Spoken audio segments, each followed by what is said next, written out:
Now to connecting with a shot. Pinball over to the slot. They score! Porter Martone! He's got another one! Martone's got his second in 2 playoff games. And Martone has given the Flyers the 1-0 lead here in the second period. That was the game winner. Porter Martone, the 19-year-old, making history as the Flyers win again. They are up 2-0. The Sports Bash, 97.3 ESPN, the 97.3 ESPN free mobile app. And don't forget, you can watch the show live on the 97.3 ESPN YouTube channel. I'm your host, Mike Gill. Josh Hennings producing today's show. You out there.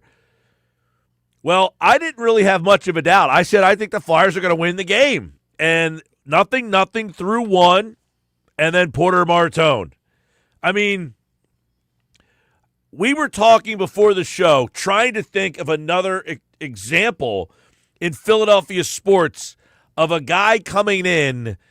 You can't think of one. Who's a young guy who just came in out of nowhere and has done what this guy has done?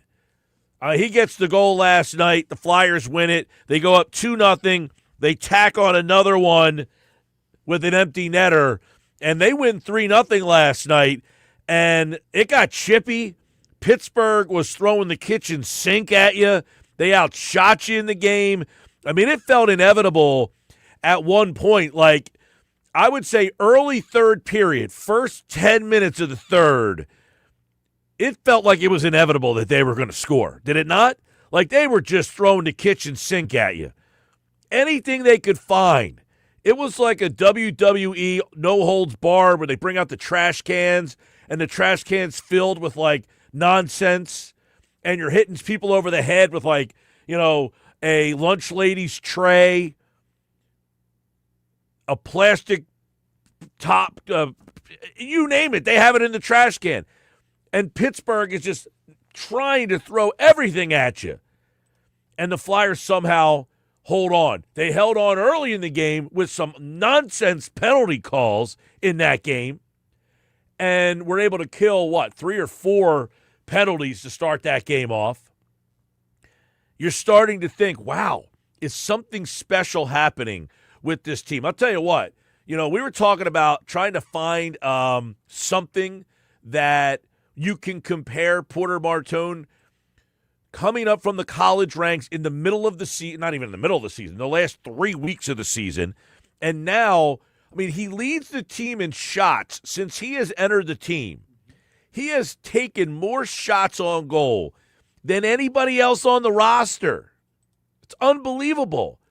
And then he scores the first goal last night. The other night he scores a goal. I mean, this is an unbelievable story. Like, the only thing, we're trying to find something comparable to something like this, and I don't think it's even comparable, but like, Lynn's sanity, when Jeremy Lin came in and just took over the Knicks for like a month, and then he kind of fizzled out. You're hoping that doesn't happen to Porter Martone. But, where you just get a guy that you had no expectations of anything, and voila, he becomes your best player. Now, I don't know if he's the best player. He's the most active player. He's not afraid. I mean, we're watching something that no one could have ever anticipated happening a month and a half ago. Nobody could have said, you guys wait. Michigan State's going to get eliminated, and then Martone is going to join the Flyers and not only just wear a uniform, he's going to be one of the best players in the uniform. I mean, first off, Wisconsin had to upset Michigan State in the hockey college, whatever they call it. Well, it wasn't the Frozen Four. They lost before they got to the Frozen Four. The NCAA tournament, I mean, whatever. Fill out your bracket. Did anybody have Wisconsin beating Michigan State in their bracket? I doubt it. So he gets knocked out. I was thinking about this last night. He is playing for the college national championship. What a conflicted moment this guy is having. He's obviously wants to win the national championship when he's in the moment. But do you think there was any part of him that knew if I don't win this national championship that I can go join that team and help them go win a Stanley Cup? So would you rather win the Hockey National Championship or the Stanley Cup in the same season? He didn't decide anything. They lost. They lost to Wisconsin, and then he gets called up to the Flyers. And it's not like, hey, just put a uniform on like a Zamboni driver filling in for the goaltender who happened to not, be healthy enough. He had a sniffle or something. No, get a jersey and you're playing on the first line. This is unbelievable. And how many times have we got to a playoff and you're just kind of like, don't know what to expect. And these teams that you least expect grab you the most. And that's what the Flyers are doing right now. It's a team that you least expect, and they're grabbing you the most, right? Like, you think about it. The 93 Phillies, no expectations, wild ride. The 0-1 Sixers, no expectations, wild ride. All of these teams, the 22 Phillies, now they didn't end up winning championships, but they're some of the most memorable teams that you had ever cheered for. The 10 Flyers. No one thought that team was going to the Stanley Cup. It's probably one of the more memorable summers that you've had. I mean, I'm almost 50 years old now. The Flyers have never won a cup in my life. They've gotten to a couple of Stanley Cup finals. They got swept by Detroit when I was in high school. They lost to the Oilers in, when I was like in middle school, grade school, like in the 80s, what was that, 86? They lost to Edmonton. 87, I guess it was. 10, they lose to the Blackhawks. An unexpected run. This team feels like something's going on here. Something's going on here that you did not expect. And I said yesterday at the end of the show, I said, the Flyers are winning the game tonight. I think they're going to win the game. I didn't have much doubt about it. But there was so much in that game. Flyers defense, outstanding. Penalty kill, outstanding. They get a shorty last night. They almost got another shorty. They really should have. They had a 2-on-0 on a short-handed attempt, and, man, you got to put that one home and just end that game there. But I get it. I mean, then they had Tippett gets the penalty shot, and he doesn't score. I mean, how many chances are you giving the Penguins? And they can't convert. This is a run that, I've been doing this show probably too long for many of you people out there. But I don't know that I've ever had as much fun with a team. We're only 2 games in. And I'm having more fun with this team than I can remember. I mean, the Phillies runs in a couple of years, back in 08, they gave us some fun. But this is something different. 609-403-0973. That is the White Horse RV text board, 609-403-0973. Mike, I've been watching hockey my whole life. I'm 55. Martone, if he stays healthy, will be a top 5 player in Flyers history. Not overreacting. This kid has it. You know what? I don't know what that gentleman's name is, but I agree with what you're saying. The kid has it. And I don't know what the it is, but I said the same thing last night. I said, this kid has it. He's got it. He scores that goal, and he doesn't feel like the moment's too big for him. He doesn't feel like, oh, my God, I'm going to celebrate until I have no energy left. He celebrates, and he's like, let's go. I'm ready to go again. I mean, he gets his first goal the other night, and then he comes right back, and he doesn't miss. The net's open, and he puts one home last night. How many people out there? I got a bunch of questions on this. We have a poll question up at Mike Gill Show that I need more people to vote in and be a part of. At Mike Gill Show on Twitter X. Go ahead over there and vote. All I want to know is a simple question. And I don't, it seems like such an easy answer to the question, but I really want to know this answer. And if you could participate, I'd appreciate it. At Mike Gill Show, White Horse RV text board. Do you own any Flyers gear? a hat, a T-shirt, a hoodie, a polo. And if you do, send us a pic in your Flyers gear. This guy sent a pic over earlier today, by the way.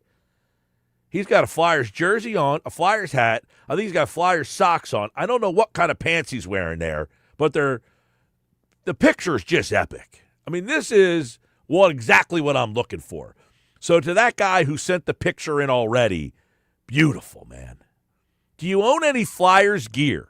A hat, a T-shirt, a hoodie, a polo, multiple items. Vote at Mike Gill Show. Send us a pic of you with the gear. That's how fun I think this run is right now. Now, I don't even own any Flyers gear anymore. I gave it all to Josh. I had a polo, I had a T-shirt, and I said, Josh, you can have it. I don't need it anymore. I'm so disenchanted, I'm out. Now I want it back. I want my polo back. I can find it. I just put it through the washer after. Good stuff. No. Do you have any Flyers gear? Vote at Mike Gill Show and send us a picture of you in the Flyers gear. Just a hat, a T-shirt, a polo, a hoodie, something. What do you got? What do you got out there? Who's got Flyers gear? Are you going with the flag in the car window like in the 90s? Ooh, that's a good poll. I was going to say, I was just thinking, about how Porter Martone, how poised he is, how he looks like he belongs. For those who are old enough, that the way you described him could have also been a description, and you meant back to the 80s, Ron Hextall as a young goaltender against the Oilers. Yeah, rookie. He looked like he belonged. But he played the whole year. He did play the whole year. That's where it's different, right? But he got to the Stanley Cup Finals. He was unfazed. Yeah, he had the attitude about him. He had that it factor. Porter Martone has the it factor right now. The moment's not too big. I mean, he's going toe-to-toe. This is a 19-year-old kid who's out there with Sidney Crosby. And it's not like, oh, my God, I'm on the ice with Sidney Crosby. And it's the way more, that game ended last night, that was exactly what you would be hoping for from the team, is you're in Pittsburgh, they're losing, it starts to get chippy, and Tippett decides, you know what? No, you're not going to mess with my guy. You're not messing with my guy. Because the Penguins are trying to say, we've lost this game, but we're going to try to get into your head as it goes back to Philly. And Tippett comes rolling in, and it seems like the play is over. It seems like everything is going to subside, and Tippett says, you know what? No, I'm not letting this go. It's almost like, hey, we're up 3-0. The game is over. Look at the scoreboard, buddy. Let the scoreboard do the talking. And Tippett says, I don't care what the scoreboard says. You're going to have to deal with me first. And he ends up with a bloody face through the whole mix. But his point was, you guys aren't going to try to set the tone for us going back to Philadelphia. We're not afraid of you, and you have nothing on us. I thought the Tippett moment late in the game, up 3-0 in the last 30 seconds when the fights broke out, Tippett told the story of, you are not better than us. I loved it. I think Tippett also was a little mad for what happened earlier in the game when he was getting roughed up in the first period, when they tried to rough him up again on the shorthand pass to Hathaway. I think there's a little bit of Tippett that's like, all right, it's one thing if you come after me. Now you're going after my guy. Yeah. Now I got to come get you. Anthony is watching on YouTube. Best rookie in a while for any team. I don't know about that. I mean, we can have the discussion. I would say Cole Makar probably with the Avalanche a few years ago is probably the last time this happened. Well, I'll tell you what. I don't know to throw that around, but for the Flyers, there's no doubt about it. And I'll tell you what. I said something to Josh before the game, the show, and I'll talk to Durso about this. The other guy that you were excited about this year, Michkov, he's one guy that seems lost out there right now in terms of he has no role. You might have to think about making a change with Michkov. He didn't play I don't think he played the last period at all. He didn't play in the third period. His style of play is, at this point, hate putting it this way, he's kind of a one-dimensional player at this point. And he's not the dimension they need in this particular series. Right. Porter Martone, Owen Tippett, those guys are great for this series because they're the guys that use the basketball analogy. They crash the boards. They're going to the net. They're forcing the goaltender to look at you and be like, oh, bleep. The guys are all coming at me at the same time. Tech Sports rocking right now. Jason in Belcoville. Mike in 97, I grew a goatee for Lindros when they got swept, said not shave until they win. So you're still wearing that thing? You still have a goatee going there, Jason? Yeah, 97 was when they got swept by Detroit. Mike, Pittsburgh is really old and really young. Flyers sweep and then get destroyed in the next round. I don't want to go to the next round. I'm not really looking that forward right now. But, yeah, Pittsburgh is – that was the story in this. They were the older team. The Flyers were the younger team. Who cares what happens in the next round? Also because this team was not supposed to be in the playoffs. You're getting a beautiful moment when the Sixers are pathetic, the Phillies are pathetic, and the Flyers are giving you something to get excited about. So who cares about the next round? Phillies are pathetic. More on them later. Frank Klose has the mailbag coming up in 15 minutes. 609-403-0973. Joe and Kate May. Flyers have the biggest bandwagon fans of all time. You know what, Joe? Get a life and join the bandwagon, you loser. Listen, bandwagon is an Americana. That's what the whole world, the country's based on bandwagoning. And if you aren't a part of the bandwagon, Joe, you're just a stinking loser. I said this on my social media last week. Listen, anyone who wants to jump on the bandwagon, we welcome you. All you got to do is say, go Flyers, you're with us. Yeah. Don't be a sour individual, okay? Not everyone wants to watch hockey in November, December, or January. Okay? People have lives, okay? Yeah. Joe has no life. I think Joe's just a not happy person. I just said that. He's got no life. He's angry, and he doesn't want to jump on the bandwagon. I don't know what you're doing this time of the year. Were you watching your team all season long? Good for you. Where are they now? I don't know. Maybe he's a fan of the Buffalo Sabres, or the for Devils. all I know. Mike, I got a Brashear jersey that I wear every game. Billy in Tuckahoe. Billy, that's a nice pull. What's he, 87 Brashear? I think it was like 87, yeah. That's what I said. 80 Booby something. traps. 87. No, I was thinking in my head what you said. Ryan in the HT. The Flyers have been playing like this all year, minus the putrid January. It's no surprise they were tops in the league until then. I don't know about that. Nah, they were kind of meh for the first few months. And then they plummeted in January. Everything went sideways. The Olympic break came at the perfect moment for them. Matt from Epstein, this is something how Martone stayed on the back end and didn't try to go to the 4 suite. What he said. Maybe the 4. Maybe he stayed on the back hand and didn't try to go to the forehand. Yeah, I think maybe that's what he. I think that's what he meant to say. I don't want to put words in his mouth there. 609-403-0973 on the White Horse RV text board. If you look at it this way, from that other guy, okay? I don't want to get. Again, I'm not getting too far ahead to what's next or anything like that. Quite frankly, it doesn't matter. The expectations of this team with about 20 games left in the season was that the math was just not there for them. And what was it? What are they wearing on the side? 3.9% or 3.8%? Well, it doesn't matter. But less than 4% chance they had of getting in the playoffs. And they end up getting in. And now not only are they in, so many times we hear in sports, oh, that's the team no one's ever going to want to play. And then that team gets in the playoffs and they lose. The Charlotte Hornets were that team, right? Nobody wants to play the Charlotte Hornets. And I was guilty of saying that too. Quite frankly, I think Charlotte is a better team than Orlando is. They're a better team than Philadelphia is. But they're not here. They were the team that no one wanted to play, and they're not even playing. Everybody was kind of like, ooh, Philadelphia is going to be the team that nobody wants to play. Well, guess what? That seemingly is happening right now. They are becoming the team that nobody wants to play. Mike, the lifelong Flyers fan enjoying the ride. Young team with a bright future. Vladar has changed the culture along with Martone. That's an interesting point, too, because Rick Tocchet said it last night, that the team just loves playing for him, and that he was talking about how he has a quirky personality and that he just loves having him on the team. Having Vladar, I think, is something that is, quite frankly, we all know this. Everybody, you could be a casual Flyers fan and know they just have not had a goaltender in our lifetime, essentially. It has been a revolving door at that position, and Dan Vladar, quite frankly, has, by the way, last night he gets a shutout. You know what he didn't do all season long? Have a shutout. Not one. He did not have one shutout all season long, and he gets one last night. And guess what? He earned the shutout last night.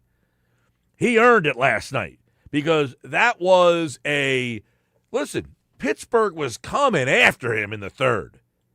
Pittsburgh was coming after him in the third last night. And it just felt like, how many people were watching that third and saying, there's just no way they're not at least getting one here? Right? I mean, it seemed inevitable that they were getting a goal in that first 10 minutes of the third. They just were relentless. And every time that they would come at him, Vladar made the big save. In fact, the one, he made 2 huge saves on the same play. I mean, I'm thinking to myself, they're going to get one here. They're going to get one, but can they just hold on after that? And somehow he kept – I couldn't believe that they got out of that 10 minutes without giving up a goal. We've talked about this before. I'll say it again, Mike. Vladar has become the biggest pickup of the Danny Briere era. Well, yeah, I mean, they haven't been able to find a goalie in any era. No era. So to say that they got a goaltender is something that – and Vladar being a guy that, he was a backup. Even in Calgary, he didn't do anything. This was the moment last night. Listen to this sequence as Tim Saunders called it on 97.3.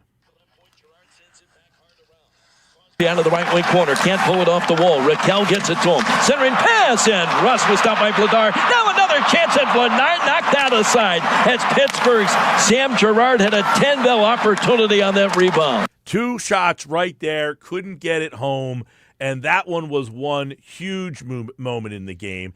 He had another in the third period. He had multiple sequences where he had saves where Saunders sounded like he was losing it. Well, there was one sequence where Vladar, I don't think he even knew where the puck was.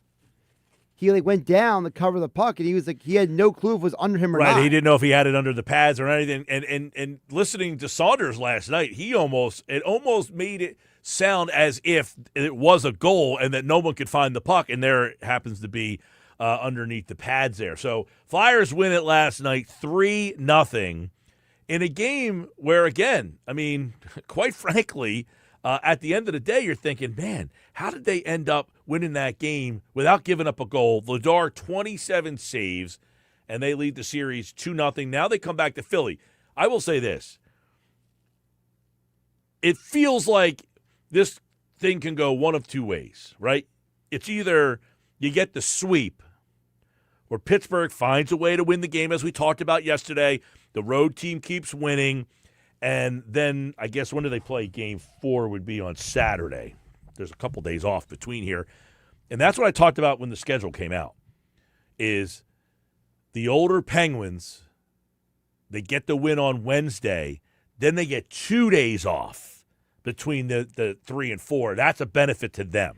Yeah, I think Game 4 has got to be the game that you got to be the most worried about, because you could probably win Game 3 because you're still the younger team, but Game 4 might be the game where the Penguins come at you with a vengeance. Yeah, but by that point, if you win Game 3, it might not matter. That's my point. If the Penguins can win Game 3, they have 2 days off before Game 4. So that's why, to me, Game 3 is so vital to beat them so that they don't get the 2 days off to come back at you. Because I think they threw everything they had at you in that third period last night and couldn't score.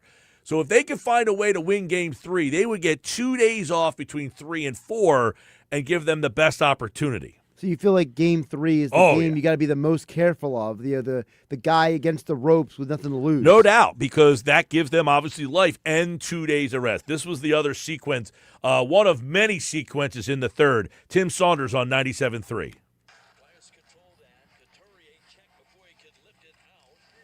Mantha knocked it down, and the Penguins get it back to the line. Erik Karlsson through traffic, took the shot off the glove of Vladar, went to the corner. Kendall wrapped it in behind the net, tipped away from Mantha. Witherspoon on the end wall. Kendall erased by 2 Flyers up the wall. Glendening was checked, comes over the near side. One-timer, what a save by Vladar. He did the splits on Erik Karlsson's drive and knocked it aside. There you go. Tim Saunders on the call, and he just absolutely was the first star of the game. Porter Martoon got the second star, and then Hathaway, he got another goal as well, and the Flyers win it 3-0 last night. That's where we start today. However, if you were flipping channels, you may have stopped flipping after the second inning when it was 4-0 Cubs, and they went on to win 5-1 over the Phillies last night, who have big problems. Phillies, big problems. We'll get into it on the Sports Bash live, 97.3 ESPN. Frank's Phillies Mailbag is on the other side. What kind of questions do you have on the Phillies? Let us know right now on the White Horse RV text board, 609-403-0973. Game 2 tonight, Phil's Luzardo against Imanaga, who struck out 11 Phillies the last time. Phillies got big problems. Sports Bash coming up. It's Frank's Phillies Mailbag.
2:32, Frank's Phillies mailbag. After another loss last night, 6 straight losses for the Phils, 6 straight wins for the Braves.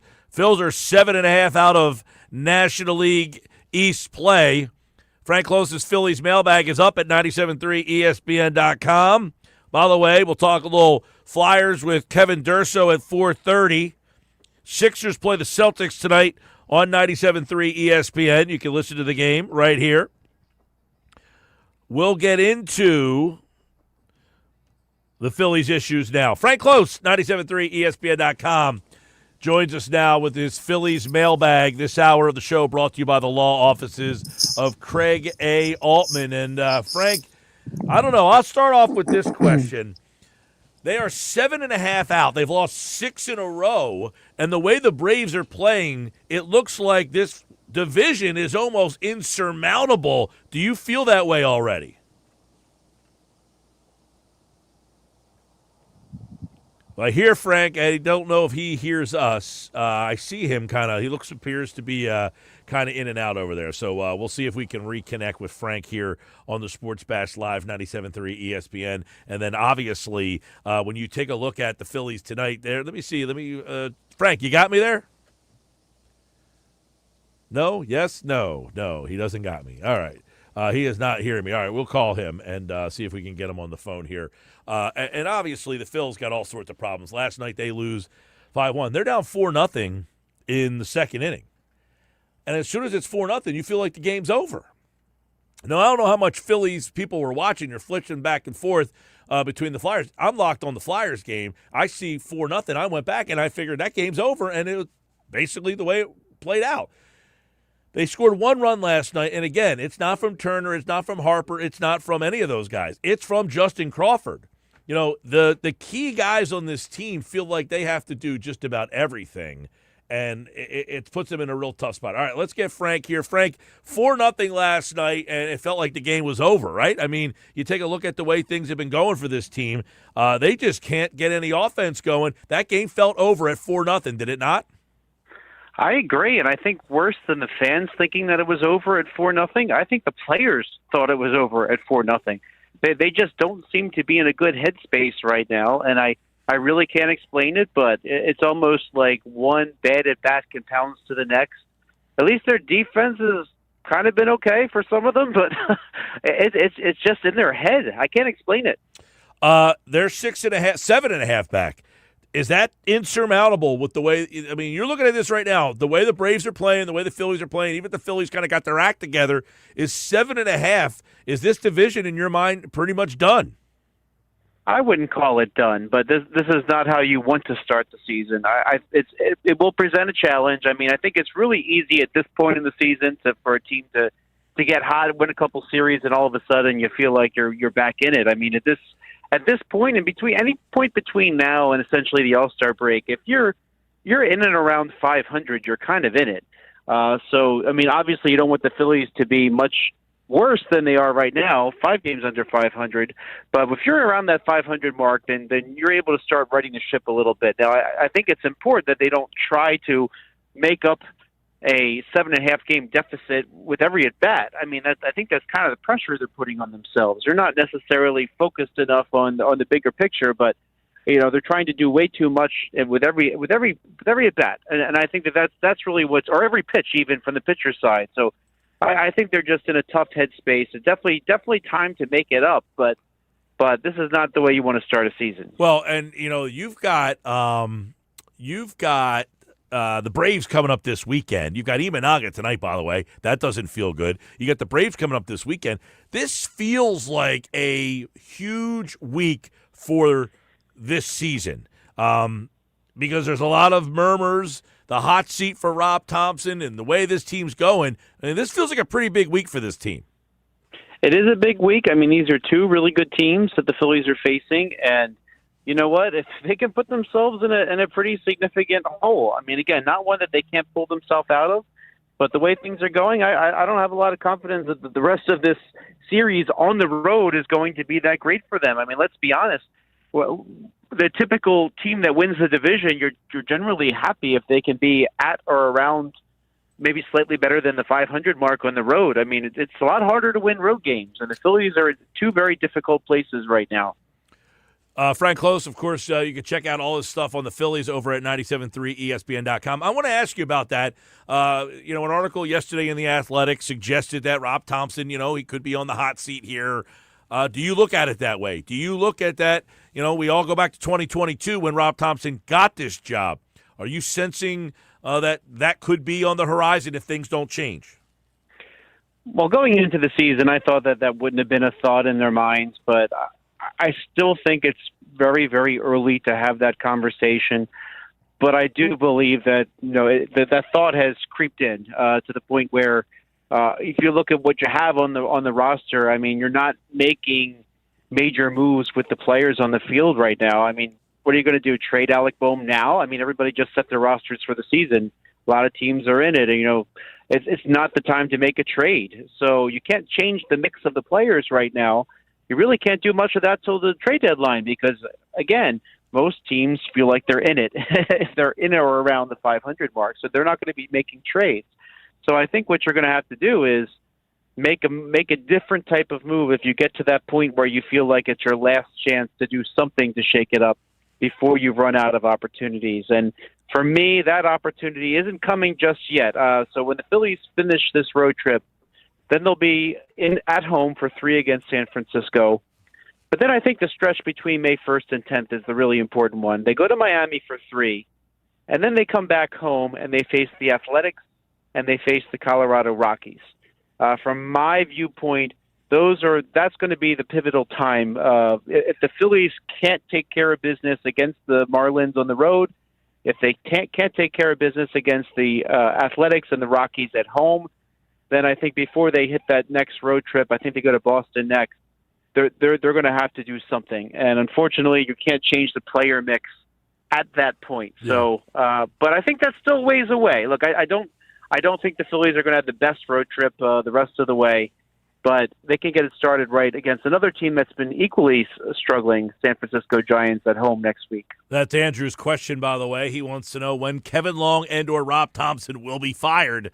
Both of those guys, I think, are probably getting scrutinized.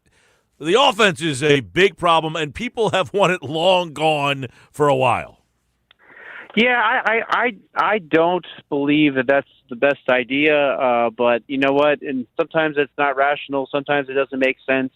I still think there are roster construction issues here, but getting rid of the hitting coach, I mean, hey, think about who's on this roster and the players that loved working with him in the past, and he's here. I mean, Trey Turner, Kyle Schwarber, Bryce Harper. I mean, if this is their guy, and if you remove him from it, I think they're gonna feel a lot of personal responsibility for the thing. So it's almost like it's not so much about Long himself as it is the players on the field. But somebody has to take the fall. It's not, and you know what? Sometimes it shakes things up. Sometimes it does nothing. I mean, remember years ago when the Phillies added Charlie Manuel for the stretch as a hitting coach. John Malley, I believe, was the one that was let go in that situation. Did it change much? No. I mean, it really was just meant to send a message, and I'm not personally convinced that will do a whole lot, but again, if that's the one type of move you need to make to shake things up, then sometimes you do it. Frank, let's go to Ed's question. Do you give the Phillies a shot to get to 500 by the end of the month? I mean, you're talking about 9 days from now. I don't know if that happens. Yeah, I'm not thinking they're going to be able to do that then. I mean, the Phillies would have to go 7-2 with these two series, and then the 3 against San Francisco to make that happen. I'm not sure they're playing well enough to go 7-2, but I mean, I've been surprised before, but I think that's a little bit of a reach to hit that 500 mark by the end of the month. But again, to me, you get to May, you turn the page to May. Those series against the Marlins, Athletics, and Rockies, they had better do some damage there. Frank, Dave wants to know: are the Phillies are they somewhere worse than the Mets?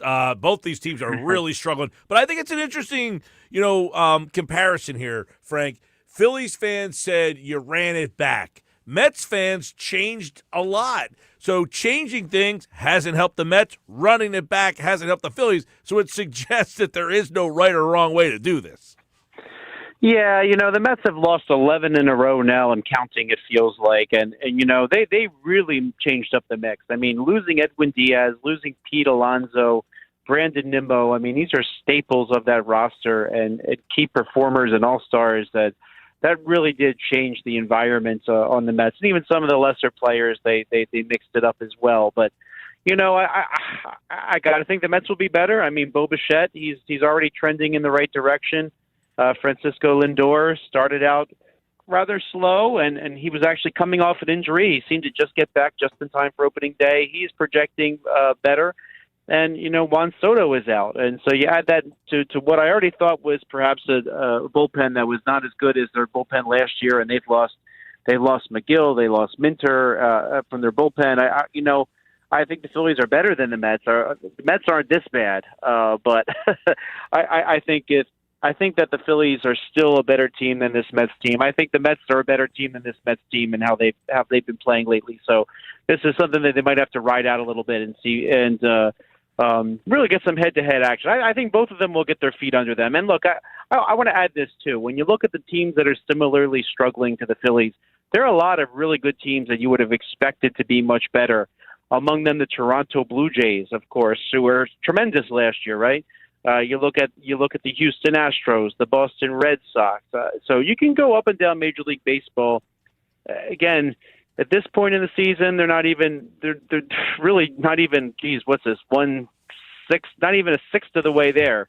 One big difference, Frank, is the Braves last year. They had all the injuries. They had all the problems. They seem right now like they're a World Series contender. Yeah, I think they're performing better than I expected. I mean, they had some key injuries actually coming into the season. Both Spencers and, but I remember watching Ronald Acuna Jr. in the World Baseball Classic and thinking like, oh man, he's back. I mean, that's a huge lift for the Braves because everybody around him is better when Ronald Acuna Jr. is there, and of course Austin Riley's back in the fold. So, yeah, Braves are a good team. In fact, I was personally a little surprised they didn't make some more moves. I thought they had some more holes to fill. I mean, part of their success, I'm sure, has to do with the poor play of some of their opponents early going, the Phillies included. But they have a lot of talent on that team. I still can see a scenario where they don't win the East, but. They're definitely a very talented team, and having Ronald Acuna Jr. back and playing every day, what a difference that makes. Big time. That team is just watching them in the Phillies, the lineup, the depth in the lineup. Michael Harris II would be hitting fourth on this team. It feels like he's hitting ninth there. I don't know what you do with Bohm. How much more leash for Bohm do you give?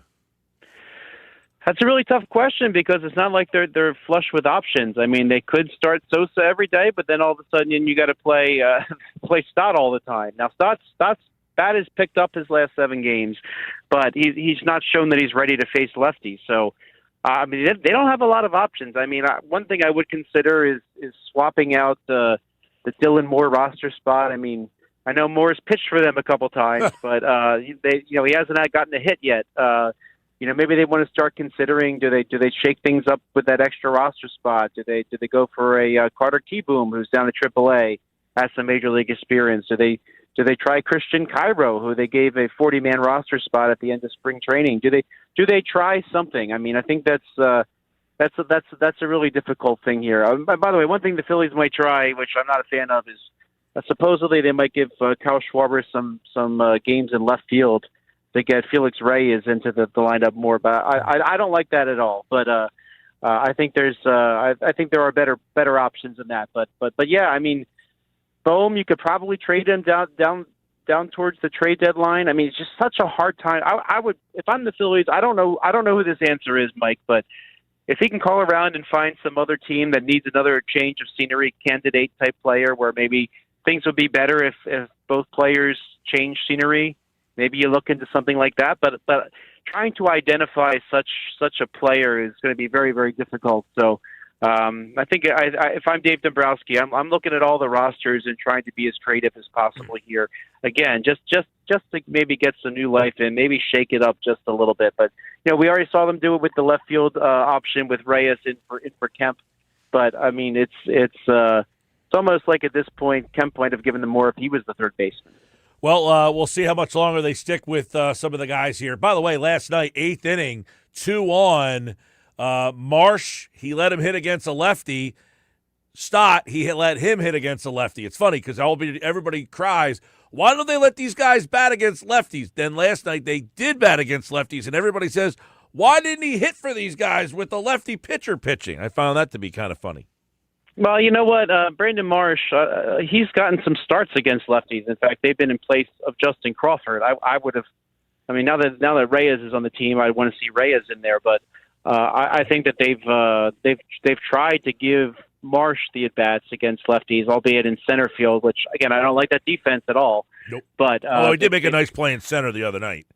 Yeah, but he's better in left agree. field. I think Totally agree. We all agree that, and Crawford is the better glove. So I think with Reyes in left, I would like to see Justin Crawford in center because you have your better defensive player. But they've been working him in more and more. So I think they're trying at least right now to try to see them face the lefties a little bit more.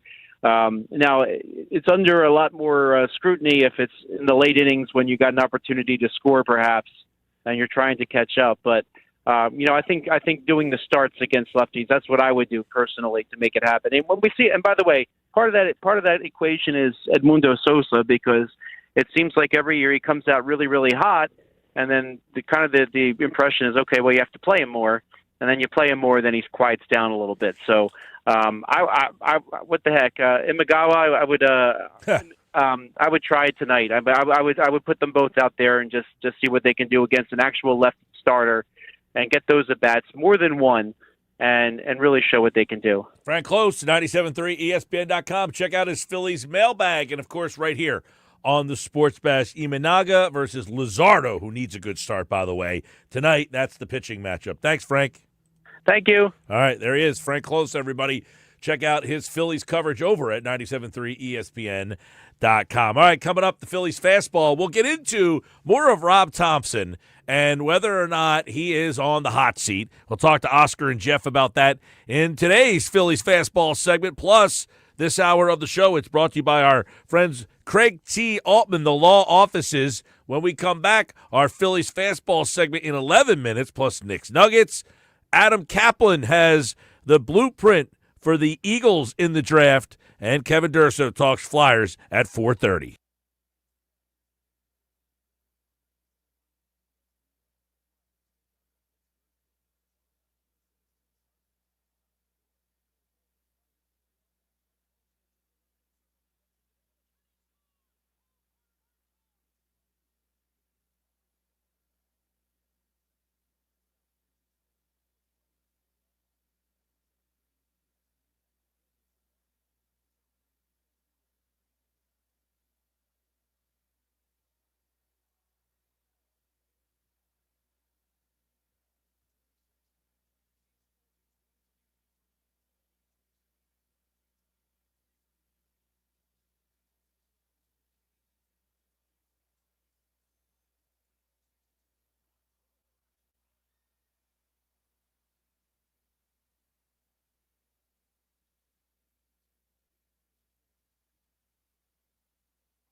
All right, Sports Bass Live, 97.3 ESPN. Coming up on the other side, it's our Phillies Fastball segment. This hour of the show, we want to thank our friends at the law offices of Craig A. Altman. Listen, you don't want to be like the Phillies. You want to make sure that you are ready when life comes at you fast. Car accidents, slip and fall, serious workplace injuries. The law offices of Craig A. Altman know how to win. Call them at 856-327-8899. Don't get caught injured without a game plan. Visit CraigAltmanLaw.com with offices in Vineland, backed by an affiliate law firm that knows how to win. All right, coming up, Oscar and Jeff join me for today's Phillies Fastball. We're going to get into Rob Thompson. Oscar called games for the Phillies radio network for years. Jeff has covered the team.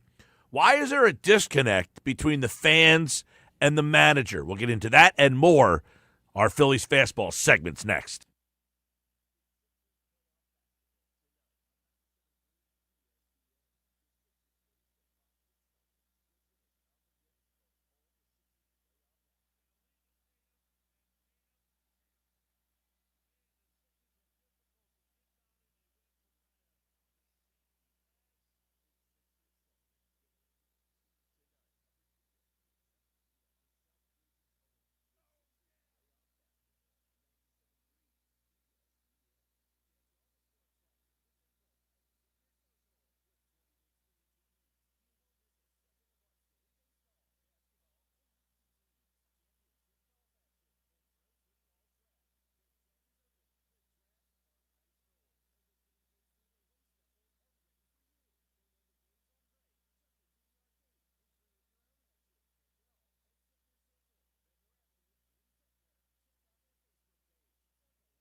All right, just after 3, Sports Bass Live, 97.3 ESPN. I am Mike Gill. This is, well, the same old, same old. I should have come back to it. It's the same old song.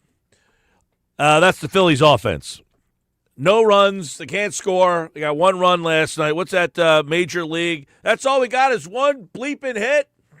You can't say that on the air. Well, I just did. Well, when the Cubs scored 4 last night in the second inning, I'm going to start with Oscar today. Jeff, we always start with you, so we'll start with Oscar today.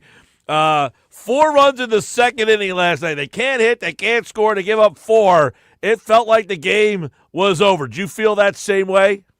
Look, Mike, more of the same, right? More of the same.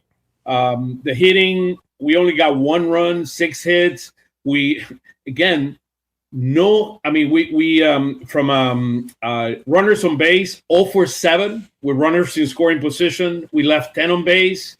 Look, we were 0 for 12 in the series against the Braves. We're 0 for 7 today or yesterday. The hitting is absolutely not there, and Nola didn't have it yesterday. I mean, that's as simple as that. When you look at 4 base on balls, he just didn't have it.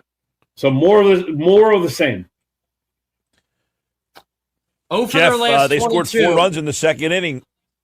Yeah, they scored 4 runs in the second inning, the Cubs did, and just like Oscar, you felt like the game was over because of all the deficiencies that I'm sure you're about to point out.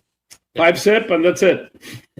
Game over. 0 for their last 22 with runners in scoring position, 2 for their last 28 during the 6-game losing streak. They got a third baseman who has the lowest batting average through 22 games in the live ball era. He's on this team, and people want him benched. Well, guess what? The guy that you wanted him benched for is in the minors right now. Can't swing the bat.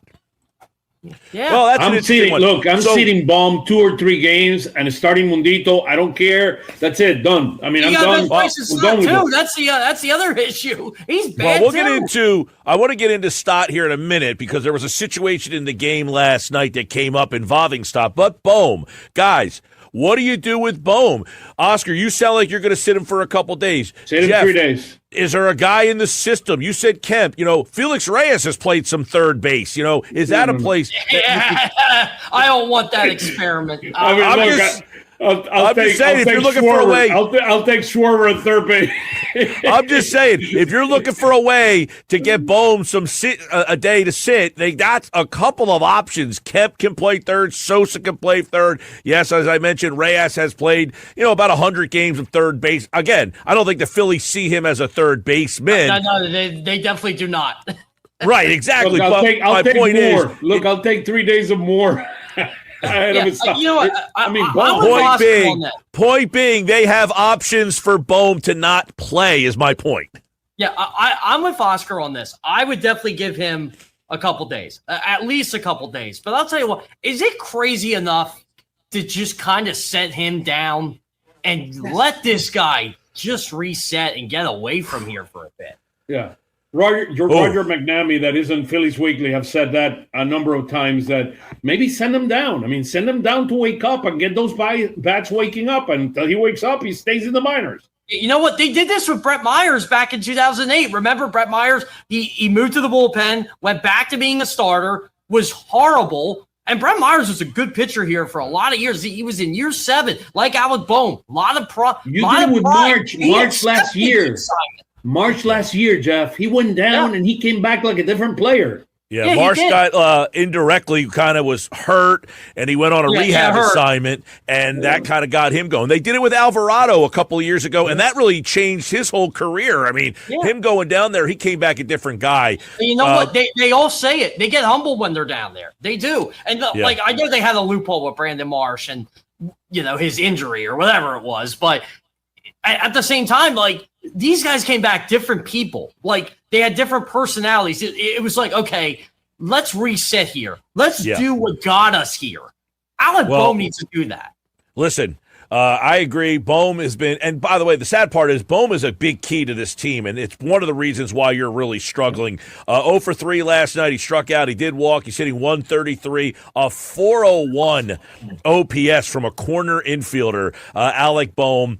And then Stott's the other guy. I mean, he did have a hit last night, and then there's a moment in the game where they had a lefty on the mound, and Stott comes to the plate, and they allowed him to hit. What were you guys thinking at that moment? You know what I was thinking? Why is Felix Reyes on this team?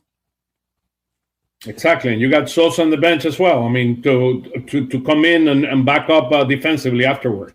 Yeah, I mean, I think a lot of people were wondering because, guys, the Phillies are so by the book. I mean, usually, and in this instance, they let Stott come up against Milner with a couple of guys on base. You know, you got Harper who ends up walking, and Bohm somehow gets, so you have 2 on with 2 outs, and Stott comes up in the 8th. And they let him hit in that spot, and he ends up, I think he popped out to third base or something, right? Let me throw you an idea, guys. At bat too. Let me throw you an idea. And I know this could be dynamic. Why don't you send DFA more and bring Stubby up? This team seems lifeless. This clubhouse, this dugout. Bring him in. Remember before the year they were thinking about bringing up 3 catchers, and everybody looked at them like they were insane? It doesn't look that insane right now. Yeah, I mean, and Stubby is a clubhouse guy. He brings the dynamic. Remember how he played out with March in the minors last year, and how March. I mean, look, Stubby. This clubhouse, more than the lineup, this clubhouse needs Stubby in there to start bringing some level of energy. I mean, we lost. We're playing lifeless. He has a really good relationship with Painter, too. Oh, by the way, like the guys who have life in that clubhouse are the young kids.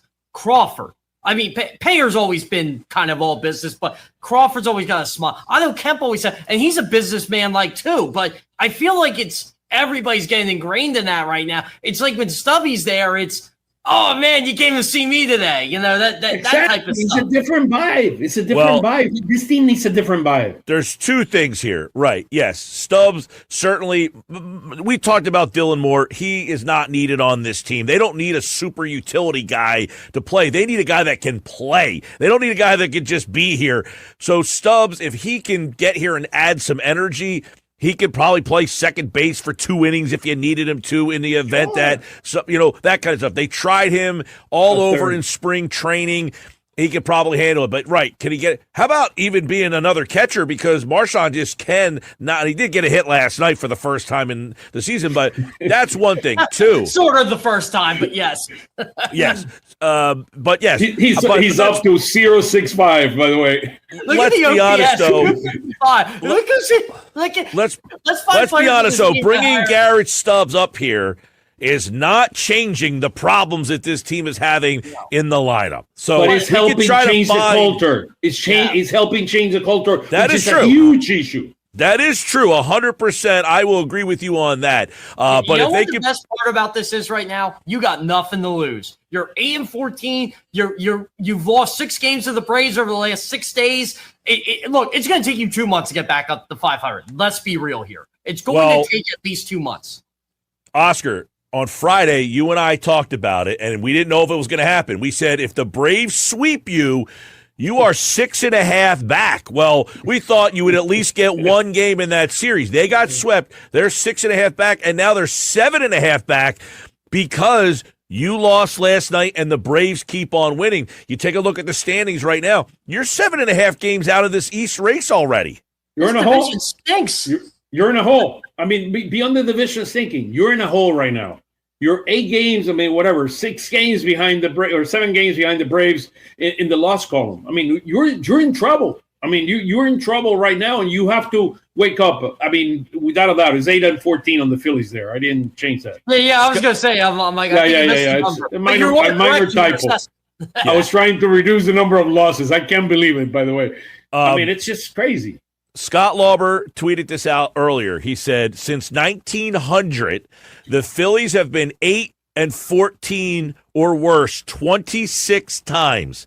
The only time they ended up with a winning record was in 1982 when they finished 89-73. History is suggesting this season is over and in strong peril. Are you guys watching a team right now that just doesn't have it? Yeah, right now, yes. I'm looking at a team that they can say what they want, and they told me last week they kind of indicated that they're pressing a bit or they're trying to do too much, and they need to stop doing that, but they keep trying to do too much. I think the Stars are trying to overcompensate for Alec Boehm and Bryson Stott and Rafael Marchand. I don't want to pick on Marchand here, but right now he's your catcher because JT Realmuto's out. So, and they didn't want to use JT unless it was an emergency situation last night. They had an opportunity to do it, and they didn't do it. Well, and by the way, you had the same inning, too. Let's go back to that Stott inning. They let Marsh hit in that inning against Hobie Milner as well. So you had two lefty bats that you generally would hit for. It's almost as if, guys, they gave up last night. It's almost as if they said. And Milner is a very nasty lefty. I mean, yes. The way he throws, very nasty. Right, he's got look, that. I know Rob and Dombrowski are on the same page, but it feels like sometimes Rob's like, look, this is what I got. This is what I got to deal with. Yeah. I mean, well, he can change things around. I mean, you're right, though, Jeff. Jeff, you're right. They are on the same page, but usually that page says if Marsh comes up late in the game against a lefty, you're going to hit for him. And they let Marsh hit last night, and they let Stott hit. So it was almost as if. Do you think that goes down to what do I got to lose at this point? It was almost as if Thompson said, listen, I've been trying it, going by the book. This time I'm just going to let these guys hit. And now everybody's up in the arms. Why would you let those guys hit? Yeah, it's funny. Everybody wants the feel until you actually do the feel. Then you realize the feel doesn't work. Guys, he can't win, but let's talk about Thompson and this situation. You know, where they are, you've lost, 6 straight now? You're 7.5 back. You know, they fired Joe Girardi on June the 2nd. They were 22-28. How long can you let this team play this lifeless? Here's the thing. Like, Joe Girardi never won here. Like, they were bad the first year they had him. They missed the playoffs in the COVID year when 16 teams made it. Then they were, 82-80 in 2021 and missed the play. So you knew what you had. And Joe Girardi was as lifeless as they come. And Rob Thompson was on that staff, by the way. Uh-huh. They gave Rob Thompson a chance not even to save the season. It's like, no, let's just get us through the year. And he got into the World Series, and they've been winning ever since. And I said yesterday, they've had 2 stretches this bad in the Rob Thompson era. At the end of 2022, they rallied, they beat Washington. All they needed to do was win a couple games. They made the playoffs, and they made the World Series. We know what. 2023, they had a bad stretch. They rallied to make the NLCS, and this year feels a little different for some reason. I don't know why. Like, I'm in the clubhouse. It's because everybody's like kind of fine, but maybe they shouldn't be fine. Well, we were talking about this the other day, and we suggested that sometimes you need to do something to make the players uncomfortable. Take away something that they really like. They like Rob Thompson. They like Kevin Long. Maybe you have to do something to say, these guys lost their jobs. Are we at that point? Look, I don't think so. I look, in my opinion, it would be a huge mistake if we let Topper go. Topper is one of the most organized guys.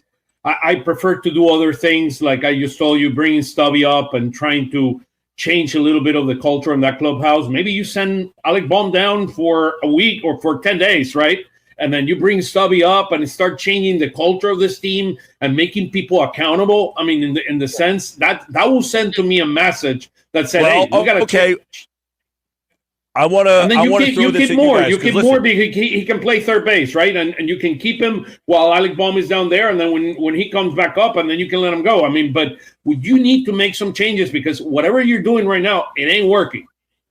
I got you, and I'm just giving you a lot of stuff that my radio listeners send in every single day. The lack of accountability. Last night, Bryce Harper, let's be honest, there's a foul ball. He didn't go after. I mean, he basically gave no effort on that foul ball last night late in the game, and people are saying, don't you have to do something there?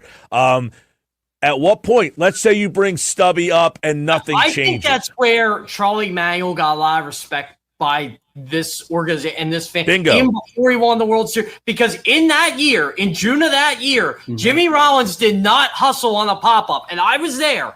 I'm like, wow, he didn't hustle. And then he didn't come back in. That was like the message. Oh, I don't care who you are. You are the defending MVP of the National League, and I know you're struggling.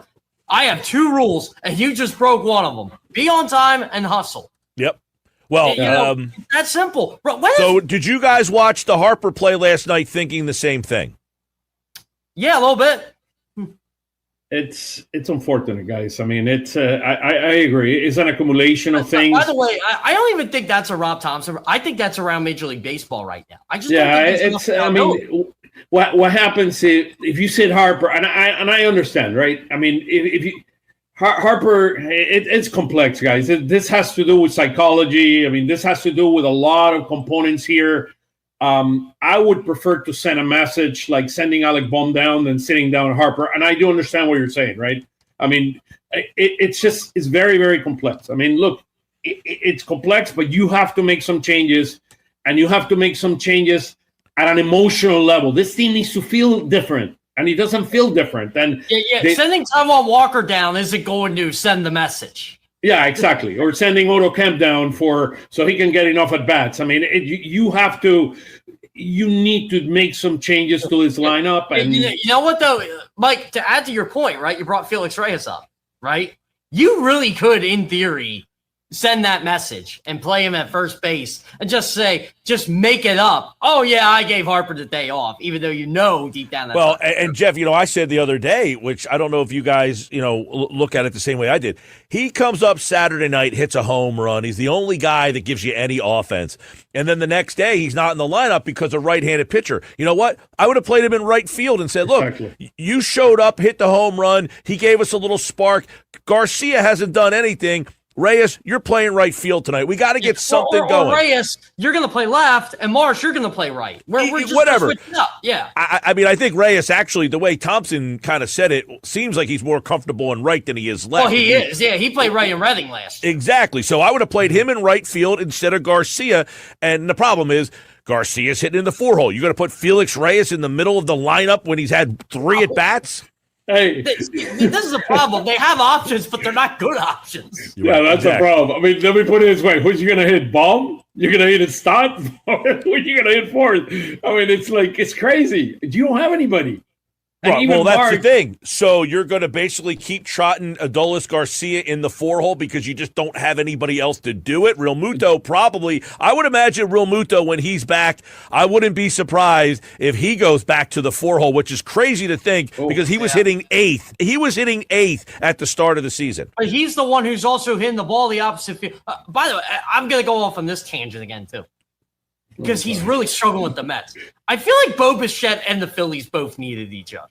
They both did. Like he could have stunk here, or he could have been, or this lineup would have been better, and he could have stunk. Jeff and Oscar, I need you guys to go listen to some post-game Mets stuff from national people and local people. Is it bad? It's the same, but it's the same conversation they're having here. Lifeless, they can't score, the pitching stinks, and here's the point for all the people that said the Phillies ran it back. The Mets did the exact opposite. They tried to shake it up and do something different, and it's not working for them either. Yeah, well, you know what the Mets organization can't realize, and their fan base really can't realize? Their season 2 years ago was a fluke. It was an absolute fluke. The Phillies should have been embarrassed they lost to that team. That team was not good. They got hot. They lost to the Dodgers in the NLCS like they should have. And I told everybody this. They're not going to be good in 25, and they weren't. And then they spent a bunch of money. They spent stupid money to try to be good, and they're somehow worse than the Phillies. Oscar, I want to... it is ugly. Oscar, you've been around Rob Thompson a lot. Obviously, you called games for the Phillies, and you mentioned how organized he is. I mean, you're hearing a lot of people talk about Topper, and the fans don't see it that way. What is something that you see being around him as often as you have been that the fans do not see? Because they see a guy who, listen, he's very laid back, and these Philly fans, they want passion and fire, and he said it the other night. You can't have emotion in this game. What do you see behind closed doors being around him for as many years as you were that these fans are not seeing? The respect the players have for him.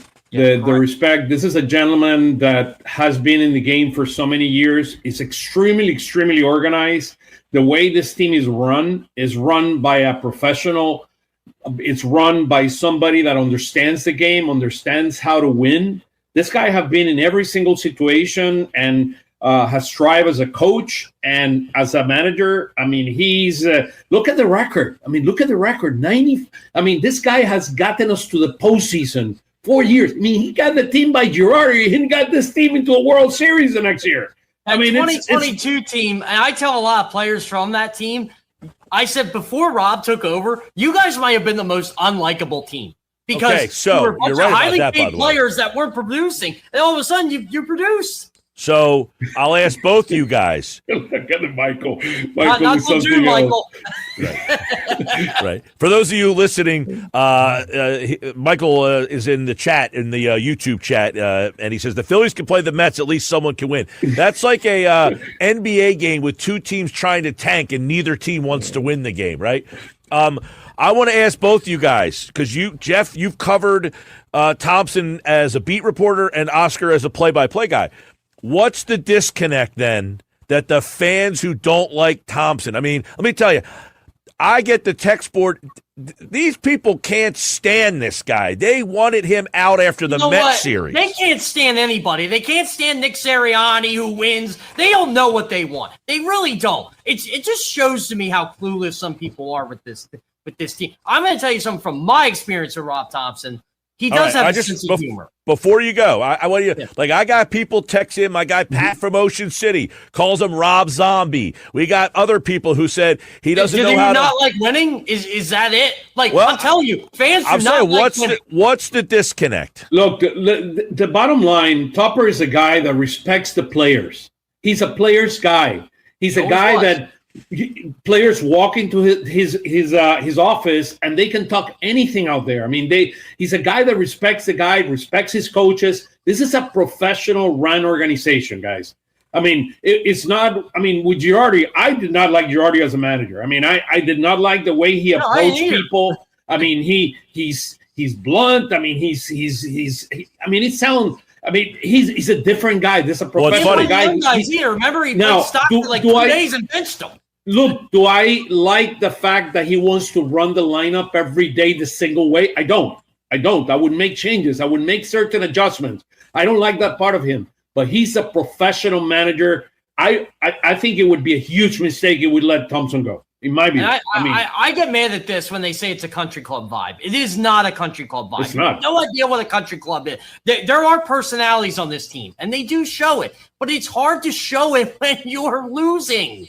It's hard. Look, Rob Thompson has a sense of humor. He jokes with us all the time. Well, I talked about it like in football terms. Andy Reid on the podium had no personality. Andy Reid behind closed doors was full of personality. I was talking with a couple players about this early in the season, and one of them asked me, "How does Rob treat you guys?" We're curious, and I said, "Awesome, he does." And they're like, "That's how he treats us. Like he treats us like grown men." He shakes your hand and said, "Hey, I haven't seen you in a few days. Hope you're doing great." I mean, that's a type. He's a professional. He's a gentleman and he's a professional guy. He respects you and he expects performance from his guys. The bottom line is they're not performing. It's on the players, guys. Period. That's it. It's on the players. Well, I will say, if you listen to the Mets stuff, as I brought up, those same kind of things is that this is more on the general manager and how flawed the team was that they built. They got a first baseman who doesn't really play first base. They got a third baseman who doesn't really play third base, and guys who are injured there. We'll wrap up with this. Obviously, tonight, you look at this series. You got the opener tomorrow. I mean, tonight feels like a game that you have got to find a way to win. Yeah. Luzardo and Imanaga. But Imanaga carved you up last week. So I don't feel good about this one, boys. I don't know about you.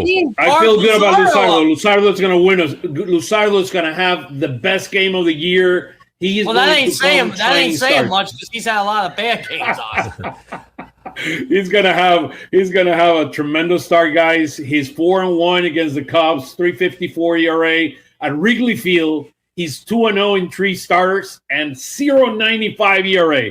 Here comes the good Luzardo to a shining light on this field. This is where I think too a lot of people have it confused. They think the starting pitching is bad because of Taijuan Walker. It is, but everybody else has not been great either outside Christopher Sanchez. All right, well, that's tonight. Imanaga had a night, 11 strikeouts in his last outing against the Phillies last week. Luzardo struggling this season. Can he go back to his winning ways? 0.95 ERA. I do think he's going to have a good game. I do too, but on that. They might lose 1-0. They might lose 1-0 tonight. By the way, we have scored 2 or less run in 10 out of 22 games. That's incredible. Yeah, when you look at throw the damn towel. Throw the towel. Luzardo, man. Luzardo, vamos. It's your turn, you baby. Look at these numbers, it's almost hard to believe. I was looking up stuff last night, and I'm like, this is incredible. Someone pointed out to me today about Alec Bohm when I put Alec Bohm's numbers up there. He goes, I was looking on Savant about his batted ball rate, and like that he goes, I thought I read it wrong. I'm like, it's no. Not good. Not good. Guys, Phil's tonight. We'll be back with Phillies Fastball tomorrow. Oscar and Jeff, thanks, man. Take it easy. Let's go Flyers. Let's go Phils. Oh, we're going to the Flyers and the Phils, Oscar. I got you. We'll do it tomorrow. Phillies Fastball. Well, your reaction to what the guys had to say about our Rob Thompson conversation, plus the Nuggets are on the other side. Sixers, Celtics tonight. Flyers win, and you got the Phillies. It's all coming up. Plus, stick around. Football at 4. Plus, we're going to hear what Diana Rossini told us at the Super Bowl and see what it sounds like today. That's all coming up on the Sports Bash.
All right, 3 o'clock. Nuggets time brought to you by Broadley's Plumbing, Heating, and Air Conditioning. Trusted source for heating, plumbing, service, installation for generations. Call 609-390-3907, broadleys.net. I'm Mike Gill. Nick Earnshaw is back with today's Nuggets. We had, an ugly Phillies game last night, but a great Flyer game last night. We got a Sixer game that pretty much has no excitement or anticipation for. Man, we got a whole bunch going on. Let's see what today's Nuggets have in store. What's going on, Nick? What's going on, Mr. Mike Gill? Yeah, last night, absolutely fantastic watching that Flyers game. And we'll get into that in just a second. But you put out a poll question, and I brought it up yesterday on the program, on the Nuggets. You put out today, do you own any Flyers gear? Hat, T-shirt, hoodie, polo? And we've seen some great pictures. Well, guess what? I brought up the Michael Layton, and I found it. I found the Michael Layton. So if you're watching on the X platform, if you're watching on YouTube, here it is. Here it is. Take a look. Wow, look at that thing. Does it still fit? There we go. I got the Stanley Cup right there. There it is. There it is. I'll tell you. It's been a long time. Does not fit. It is a kid's large. I haven't had it's been so long. The Flyers have been this relevant. Had a patch on the uni. It's been that long. It's a kid's large, Mike. Does it fit still? Not one bit. Not even close. Not even close. Found all the phantoms in there. I went through the old stuff in the old boxes because I moved last year, right? Beginning of last year. So I had all this stuff with me. I went through it. Found the Layton jersey in there. That's an old school relic right there. I'm surprised that anybody bought a Layton T-shirt, but he did have one little run for the Flyers in 2010. This team's a lot different, though. It's not some flash-in-the-pan goalie. Vladar's had a great season. By the way, he gets his first shutout of the whole year last night. Oh, it was absolutely fantastic. You know, it's good, nice to see some team in Philadelphia. As Josh told me last night, we were texting back and forth. You know, one team in Philadelphia wants to win. You know, one team, the Flyers, actually want to win, and it's shocking to me. Mike, according to TickPick, I believe they put out a little stat earlier today based upon what the get-in prices are for the Sixers tonight and the Penguins and Flyers tomorrow. $388 for Penguins and Flyers is the get-in price. Wow. $57 for Celtics and Sixers. I'm surprised it's even $57. I got to be honest with you. I can't find a person that has any interest in the Sixers at all. Yeah, I can understand. This is okay. So I want to go back to. I don't want to bring like the whole process up, but. How much time we got? This right here, what's going on right now, is exactly the reason why the Sixers did the process. Yep. They were making the playoffs as the 8 seed or the 7 seed, and then they were getting knocked out, and nobody cared. They're in the playoffs, and nobody cares, and the Sixers kept making the playoffs as like a 6, 7, or 8 seed, and nobody cared. So the team finally said, look, we've got to do something. So they started over. They basically hit a reset button, and that set everybody off. But those same people, they're in the playoffs like they were back in 2009 and 10 and 11, and you didn't care. So they tried to do something, and then you gave them crap for it. Yeah. And now you don't care again. So too bad. This is what you get. You got a team that's stuck right back in the middle where all you miserable anti-processors wanted them, stuck in the middle. Yeah, it's purgatory. Purgatory is what they were trying to get out of, and they're right back. Hey, listen, I always said I don't like the fact that this is what you have to do, but many teams have done it, and it's worked out for them. You know, Oklahoma City, they said, look, we're going to stink, and they hit on their picks. The Sixers were ahead of the curve. They just did not execute it very well. Yeah, I mean, listen, they the idea of the process and what they did was correct. I do not blame them for what they did, tanking to get the picks. I'm on board with that because that's how you got to win and develop a team, and you didn't want to get stuck in this purgatory. You were trying to draft stars. They ended up drafting 2. Ben Simmons at the beginning, very nice player. Anyone would have taken Ben Simmons. They did everything they were supposed to do. However, so much other stuff outside of it went wrong. I mean, you had the burner accounts, everything just went wrong. Think about this. Forgetting how to shoot. Okay, think about this. You're playing the Boston Celtics right now. There's 2 drafts. One, somebody brought this up on the show. Yeah. I know what you're going to say. I know what you're going to say. McGarry brought it up. So you took Ben Simmons with the first pick. Yep. And they took Jaylen Brown with the 3rd pick, okay? Those 2 guys should be going mano-a-mano in this playoff right now. One guy is possibly an MVP candidate. The other guy's out of the league. He was the number 1 overall pick. Yeah, he's 28 years old. How old's Ben Simmons now? 28, 29? Yeah, around there, I believe, yeah. Jaylen Brown is up for MVP. He's not going to win it, but he's in probably the top 7. 29. Going to be 30 this year. Okay, so 28, I said he's 29. Their guy's in the top 7 for MVP. Your guy's out of the league. And then, of course, they've got Jason Tatum, and Markelle Fultz has been out of the league for multiple years. It should be Fultz and Simmons and Embiid going up against Brown and Tatum, and it's been a disaster. Disaster. Yeah. I know. Listen, you got lucky with Maxey. You got lucky with Edgecombe. All right. And then they trade away McKay. That's a whole other problem. I mean, you can't make it up. You just cannot make up what's going wrong with the 76ers. That documentary is going to blow The Last Dance out of the water when they go through the process years. When they go through the Hickey years and everything that went wrong, man, is that going to be the greatest documentary of all time. I might cry myself to sleep watching it, but man, oh man, that's going to be juicy stuff. I'll tell you. I don't even think I want to watch it anymore. I'm over it. Because I mean, we lived it. But, you know, the behind the scenes, there could be some nuggets there. I'm going to have them ready. When they come out with that, I'm going to have some nuggets ready for you from it. So if you don't want to watch it, I know it's it'll be like a player podcast for you. Podcast P. I want to see him have a game tonight. All right. Give me something. What is it? 14.5 right now? 14.5 is the line, I think. Yeah, 14.5. The Celtics are favored. Can I also interest you in a little nugget? Because I was going to save this for last, but since we're all on the Sixers, this is via Sleeper 76ers.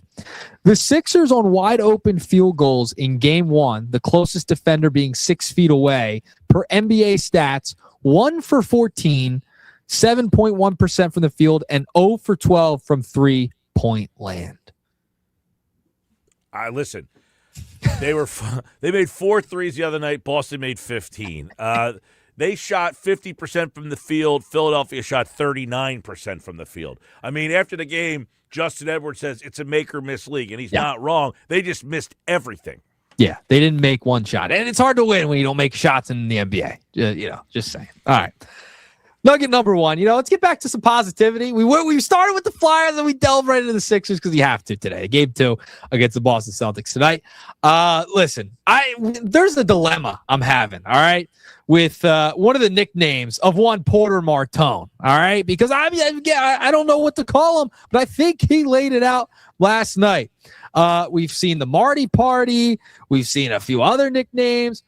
He said during the broadcast that they're calling him Marty McFlyer. Is that nickname a go or a no-go? Mike Gill, laying it out for you. Marty McFlyer. Now, I'm a big Back to the Future fan. It's not bad. It's better. I don't know. You got Marty Party, right? Wasn't that one that's been out there? Marty Party. Marty Party. Marty McFlyer. It's not terrible. That's one that's apparently what the guys are calling him in the locker room, Porter Martone. Marty McFlyer. Marty McFlyer. Well, it's better than VJ Max.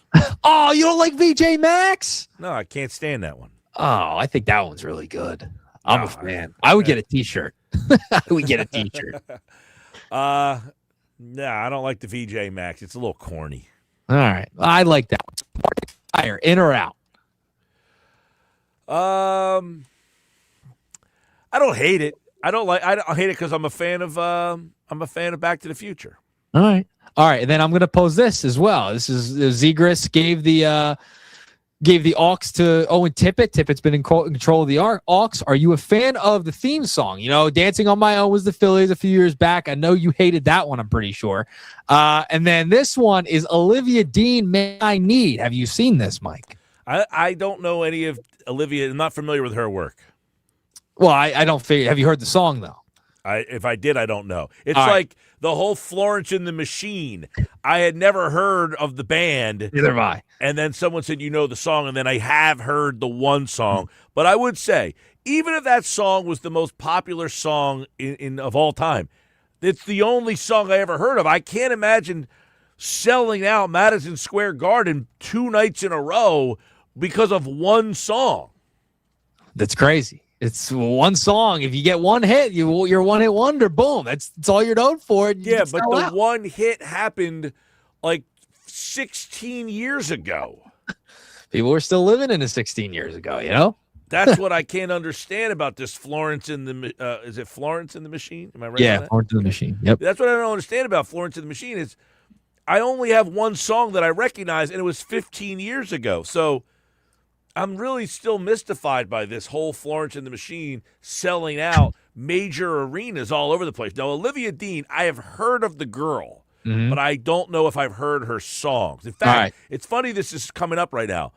I was listening to a podcast last night, and they were talking about Olivia Dean and that, you know, how much money they would pay to go see her show at Madison Square Garden. How about that? That's unbelievable. Well, I don't know here's who your she is, homework. though. Here's your homework. Today, when we get back on the Nuggets tomorrow, you got to listen to Man I Need by Olivia Dean. Great song, by the way. I think it's fantastic. Trevor Zegras has great taste. And then you gotta sit on the Marty McFlyer nickname for Porter. I saw the Marty McFlyer T-shirt last night. Did you see that? Yes, I did. Well, he said it during the broadcast. I don't know if it was the third period. I can't remember. But he said the guys have been calling him Marty McFlyer in the locker room. I'm a fan of that nickname. I like the VJ Max, and I like the Marty McFlyer. Definitely like the Marty McFlyer better than the VJ Max. All right. Both are that. See, that's a T-shirt. That's a great T-shirt. Look at that. That's awesome. Nice. Yeah, I'm in. Better. I'm in. Better than the VJ Max, though. All right. I like the VJ Max. I think it's pretty good. All right. Moving along. Nugget number 2. Listen, MLB All-Star Week was everything was announced today. I mean, it's been ridiculous. We know that the 2026 All-Star game is coming to Philadelphia this year. Maybe a good team will actually be on the field at that point in the season. We shall see. But today was announced all of the different events that are going on throughout the week around the All-Star game. So you have the HBCU Classic July 10th, Commissioner's Cup 10th to 13th in July, Jenny Finch Classic 10th to 13th, All-Star Village 11 to 14th, Draft 26 July 11th. So that is the MLB Draft will be held in Philly, All-Star Futures Game the 12th, and then the Home Run Derby the 13th, Red Carpet Show the 14th, and All-Star Game the 14th as well. Mike, out of all those events, which one would be on your list to have to go to? Geez, man, that's there's a lot going on. I mean, you expect me to remember all those things that were going on. Now, I had an email this morning. Was it yesterday that they sent all this out? Yeah, they announced everything like yesterday, and into today they made more announcements about all the different stuff going on. So let's see. Where are my emails from the Phillies about that? All right, what are these things again? All right, so you got a bunch of them. You got the HBCU Classic, July 10th. Commissioner's Cup, 10th to 13th. And what's the Commissioner's Cup consist of? I believe that is a high school game or something along those lines, if I'm not mistaken. Tournament. Right. They have the Jenny Finch Classic. That's softball. And then they have the All-Star Village. You can just go visit that. It's a whole thing. We've seen something like that with the Super Bowl. And then they have the draft. The draft is coming to Philadelphia for Major League Baseball. I'd probably do more All-Star Village. You know, I probably that gives me a chance. You know, I like to kind of go through and see all the memorabilia. And, you know, it's like when we go to the LPGA and they had the little LPGA Village and they got all the little stuff going on. You know, so I wouldn't pick any of those other events over going to the All-Star Village. What about the Futures game? You going to the Futures game? I like Futures game. I like Futures game. It's a good one. All right. There you go. Nugget number 2. There's your All-Star week. You're going to the Village. I might have to join you to go to the draft. Is a good one too, though. But I think baseball draft. Yeah, a little tougher to watch than the NFL draft or the NBA. Yeah, Now, All right. NFL Draft Thursday, we got the big party going on at the balcony bar. Dang right. I'll be there. Live Nuggets that day. Live Nuggets. All right. Final nugget before I get out of here.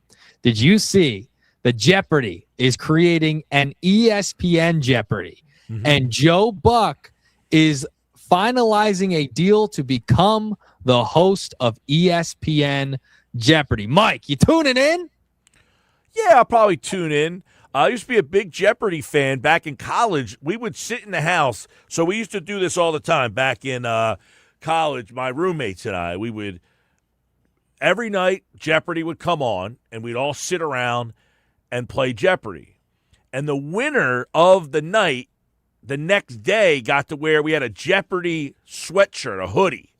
And the winner got to wear the hoodie in the freezing cold house because the other people had to suffer, and the guy who got to wear the hoodie was the one who won the night before. That's awesome. Well, they're coming out with essentially a sports-themed ESPN Jeopardy. I'm in on the all sports aspect of this. Because usually when the sports category on Jeopardy would come up, the questions were so easy and you'd be like, oh my God, these people don't know these answers, but they knew every other answer that you didn't know.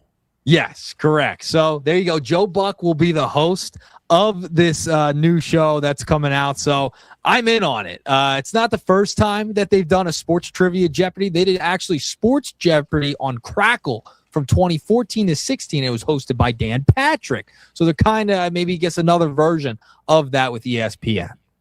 Yeah, and they've done some shows on ESPN that were like trivia based. Yep. Remember they did Stump the Schwab? Remember that one? Yeah. Yes, I do remember that one. Yeah, I'll probably be in on now. Is it going to be on TV or is it going to be on like the app?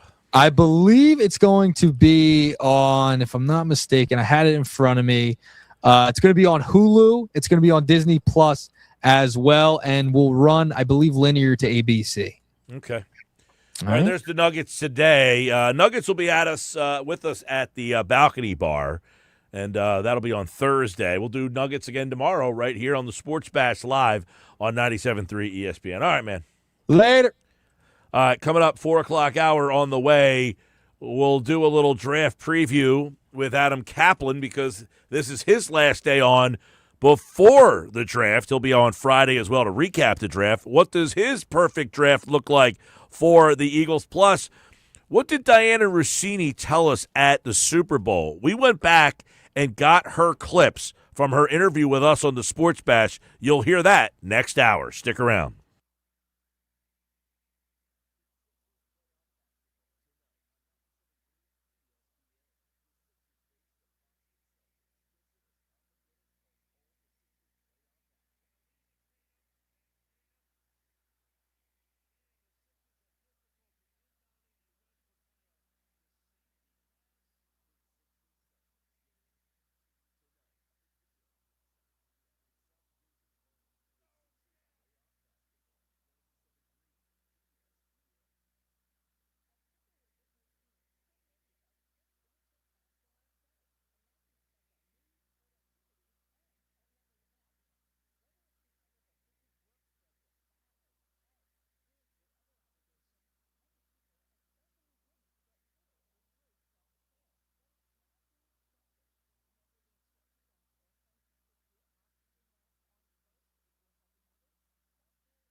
Football 4 powered by the Inside the Birds podcast is brought to you by the Fanatics Sportsbook at Ocean Casino Resort in Atlantic City. We'll be there on Thursday at the Balcony Bar for this year's draft. Ocean Casino, the go-to game day destination. Huge screens, great drinks, and all the sportsbook action you want. Perfect place to catch every play and celebrate every win and every pick in this year's draft. And, of course, we're going to break down the draft. What will a successful Eagles draft look like? Adam Caplan from the Inside the Birds podcast, which you can get on all podcasting platforms, joins us now to map that out for us right now on the Sports Bash. Adam, well, just 2 days away, finally, from the NFL draft. You know, it's funny, Mike, that was kind of, you and I have done a lot of different segments over the years, and you've asked me sometimes, like, how would the Eagles feel if they did this? Well, I've taken that to another level. I've taken what you suggested and tried to do something different. What will a successful Eagles draft look like? And that's right now, Mike, what we're going to discuss. Yeah, let's look at some of the things that they need to accomplish Thursday, Friday, and Saturday. Don't forget, it's more than just the 23rd pick. They do have 9 picks in this draft. So what do you is top of the list of things they need to get done? Yeah, Mike, I think it's actually 8. Let me just double check on what they have here. 1, 3, 4, 5. They actually have 8. They traded one away in the Wicks deal. Yep. Yes. So on your point about they have now 8, let's give you those. They have the 23rd pick, which is theirs in the first round. In the second round, they have number 54, which is theirs. In the third round, they have 68 via the Hassan Reddick trade. By the way, they got pretty good value on that. I know it seemed crazy at the time, but his career has taken a nosedive. The third rounder, number 98, it's compensatory. Third day picks, they have 2-4, say 114, which is where they moved up the CD Brown trade. That trade, Mike, unless he plays on defense, that's great value, and I don't know what Ian Cunningham was doing. Now, Ian Cunningham was not here in Philly when CD Brown was drafted by the Eagles. He had left before that, so I don't quite understand that one. But the other fourth round is compensatory. The fifth round is a comp pick. And the sixth round is also via the CD Brown trade from the Falcons, their last pick overall, which is number 8, number 197 in the sixth round. Well, the 8 picks there, and obviously they do have a lot of needs here. I mean, this isn't one of those years where, hey, you won the division, you're coming off a Super Bowl 2 years ago. You know, you have holes on this team. So I don't know if there's a number 1 hole versus number 3 hole, but what is a successful weekend? All right, one thing I do want to address, because you just talked about it, and I'm going to explain why I'm going this direction. So about 7 or 8 years ago, I'm visiting 49ers camp, and I requested an interview with John Lynch, the general manager of the 49ers. And, you know, I know John casually, and I'm sitting in his office. I said, John, how's it going? You know, you guys have a lot of work to do. I know you're changing the roster. And he said, I want to show you something. And he takes out a laminated piece of paper, and it says the following. I remember it like it was yesterday. You cannot solve every issue in one offseason. And the reason why he uses that, he and Kyle Shanahan, is because when you have a lot of needs, they're needs for a reason. You know, whether you decided to trade a player away or a guy retired, whatever reason you have these needs, when you've got 7 or 8 like the Eagles need for the future, by the way, this year, just to compete this season, they don't have nearly as many. But his point was you can't just start trying to plug up holes just to win the season when it's all about the big picture. And everything as we transition to what will a successful Eagles draft look like, it's about the future. It's very little to do about this season. And that's the way it always should be. Yep, and and this is a two-pronged thing here because obviously – you take a position like tight end. They might need a tight end, maybe not this year, but they don't. For the future, they definitely will need someone because I don't know how many more years you could keep doing a 1-year deal with Goddard. I know. It's amazing. He really loves being an Eagle, by the way, as I was told by someone close to him. So 88's back, $7 million fully guaranteed. See, on your point, Mike, Goddard's deal's up, Calcaterra's deal's up, Johnny Munt's deal's up after the season, Cam Latu's. So Stone Smart, who they gave $200, they guaranteed $225,000. The only tight ends under contract of the 7 past this season are Jaheim Bell and E.J. Jenkins. Both are almost certain not to make the team unless there are a slew of injuries. So they're just developmental backups, 3rd or 4th string tight ends. So, yeah, they need an answer to that. Now, if they don't, it's not the end of the world. I know this is one of the deepest tight end drafts we've ever seen. No question about it. But they don't have to do it just because of that. You want to address it? Absolutely. Trust me, the Eagles have this as a goal. But when you start saying we have to do this, that's when you make mistakes. Well, I'll tell you what, the tight end spot, yes, that one we thought too, Adam. We talked about this last year. We thought they were going to draft a successor to Dallas Goedert. They did not take a tight end in the draft last year. So addressing the tight end of the future most likely happens Thursday, Friday, most likely not on maybe Saturday. Who knows? I guess you can get somebody a little later in there. What else is on the list for an Eagles draft? Yeah, look, they really need to, and I know this is a priority for them, is finding their future successor for Lane Johnson, who very well could be playing his last year as a NFL player. With Lane's injuries, mid-30s, and just kind of looking, for the future, it's just kind of funny how they drafted Lane in 2013. There was Chip Kelly and Howie Roseman. Oh, the Chip wanted somebody else, Deion Jordan, and thankfully he didn't get him. They got Lane Johnson. They wanted Lane to play left tackle, replace Jason Peters. Obviously, he played right the first year. Lane told him, I was told then in 2014, hey, listen, I want to stay here at right tackle. They agreed. Stoutland agreed. Howie agreed, and that's what a great decision that was. Then they tried in 2019 to replace Jason Peters with Andre Dillard. That didn't work.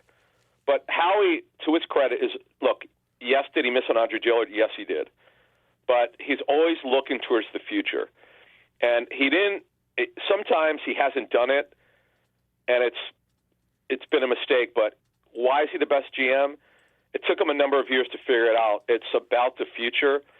And doing their best to get Lane Johnson's replacement in this draft is certainly a priority for them. But just to finish that second guy off, that right tackle, it's not like they haven't looked before. Sometimes the board doesn't work out, and you can't force it.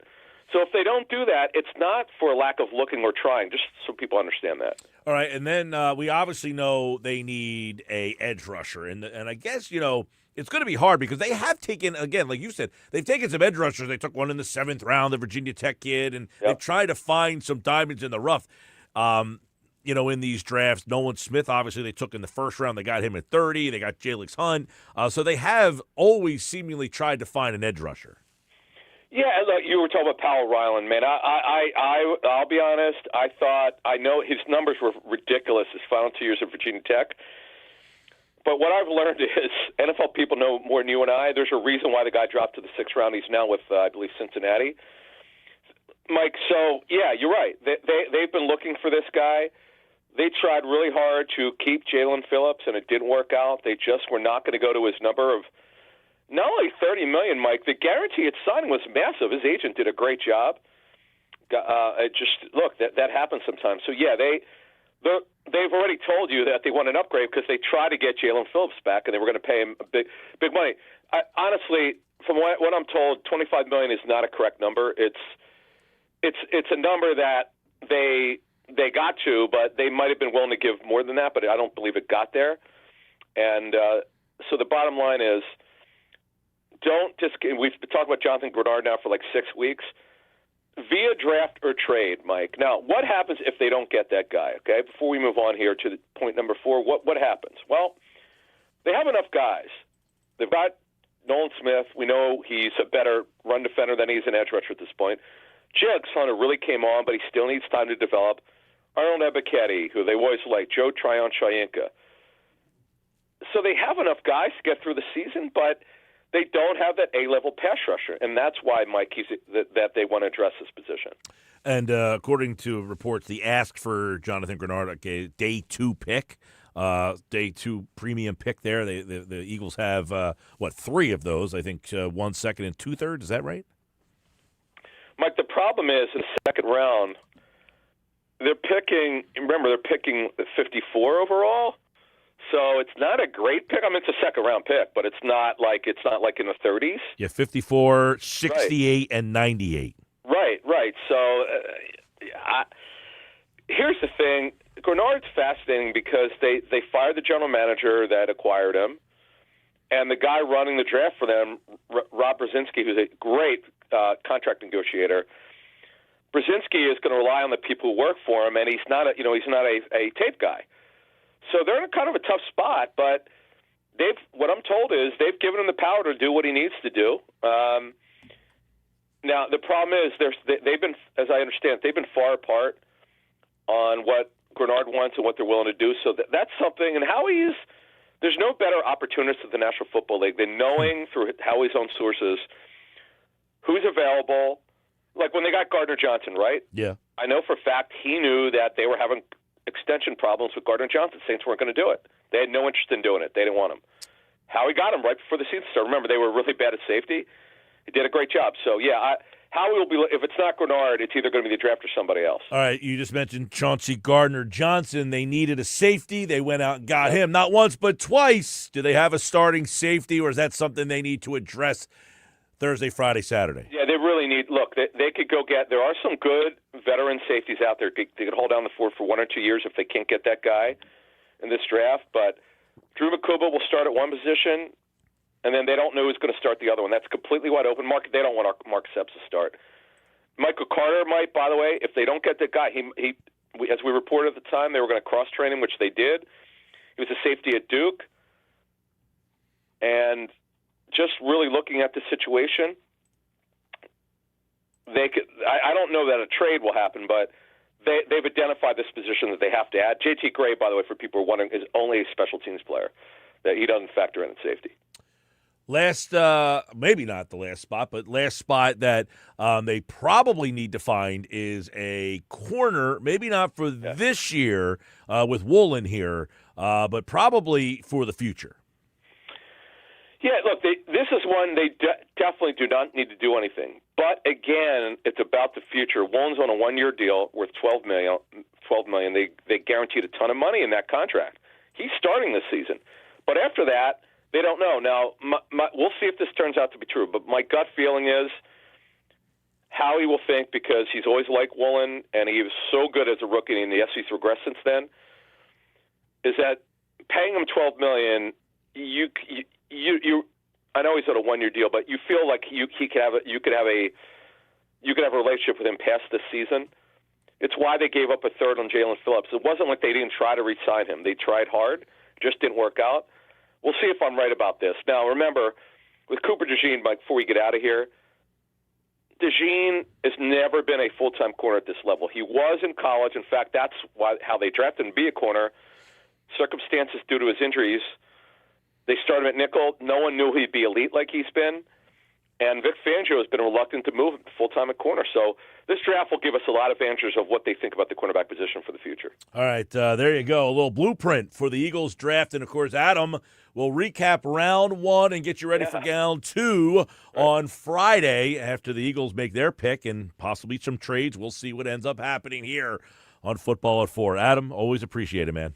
You got it. Thank you. All right, there's Adam Caplan for today's Football at 4 on the Sports Bash Live, 97.3 ESPN, the 97.3 ESPN free mobile app. And, of course, you can watch the show live on the 97.3 ESPN YouTube channel. And, one of the things that is interesting here is as we get to the draft, and we're going to talk to Rick Saratella on Thursday's show, our draft expert, and I look at the draft, as Adam points out, as 5 areas that they need to address. The tight end of the future, they need to find the right tackle of the future, they need to get an edge rusher probably for this team that can be in the rotation, possibly a starting safety in this draft, and maybe a corner. I also think one of the areas is wide receiver. Let's not forget about wide receiver. And let's talk a little bit about wide receiver. So I want to go back to, and Adam was with us at the Super Bowl this year, this whole Diana Rossini thing has been crazy. By the way, Mike Vrabel spoke today, and he didn't really say anything. I mean, he basically was word salading his way around accountability, and he talked to the team. He did not bring up what happened at all.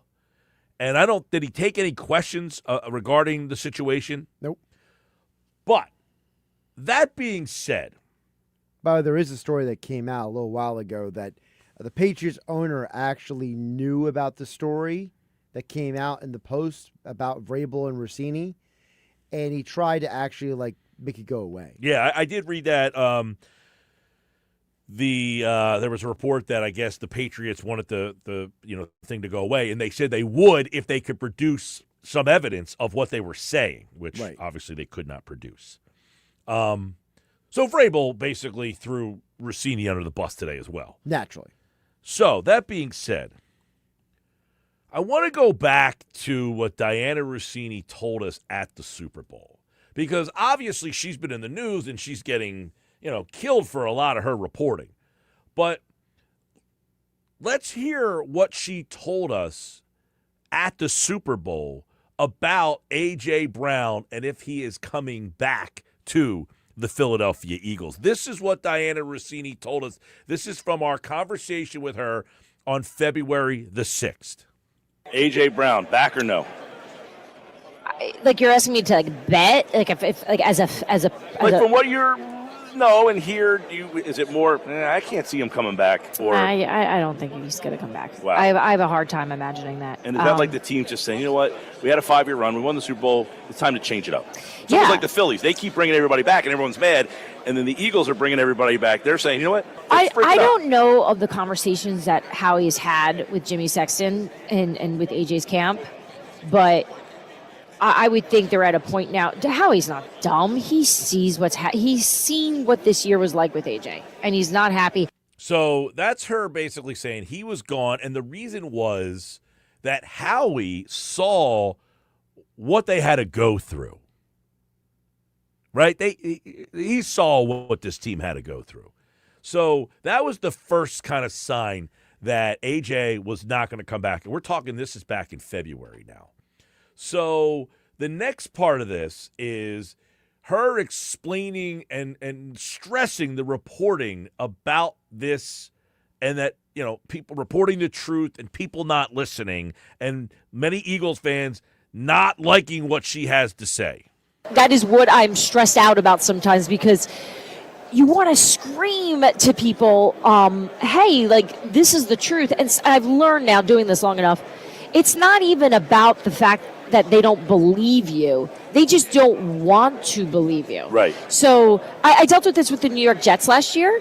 I do think Philly fans are starting to realize now there is a problem. Okay. Something's not right. So there she is stressing on the 6th again.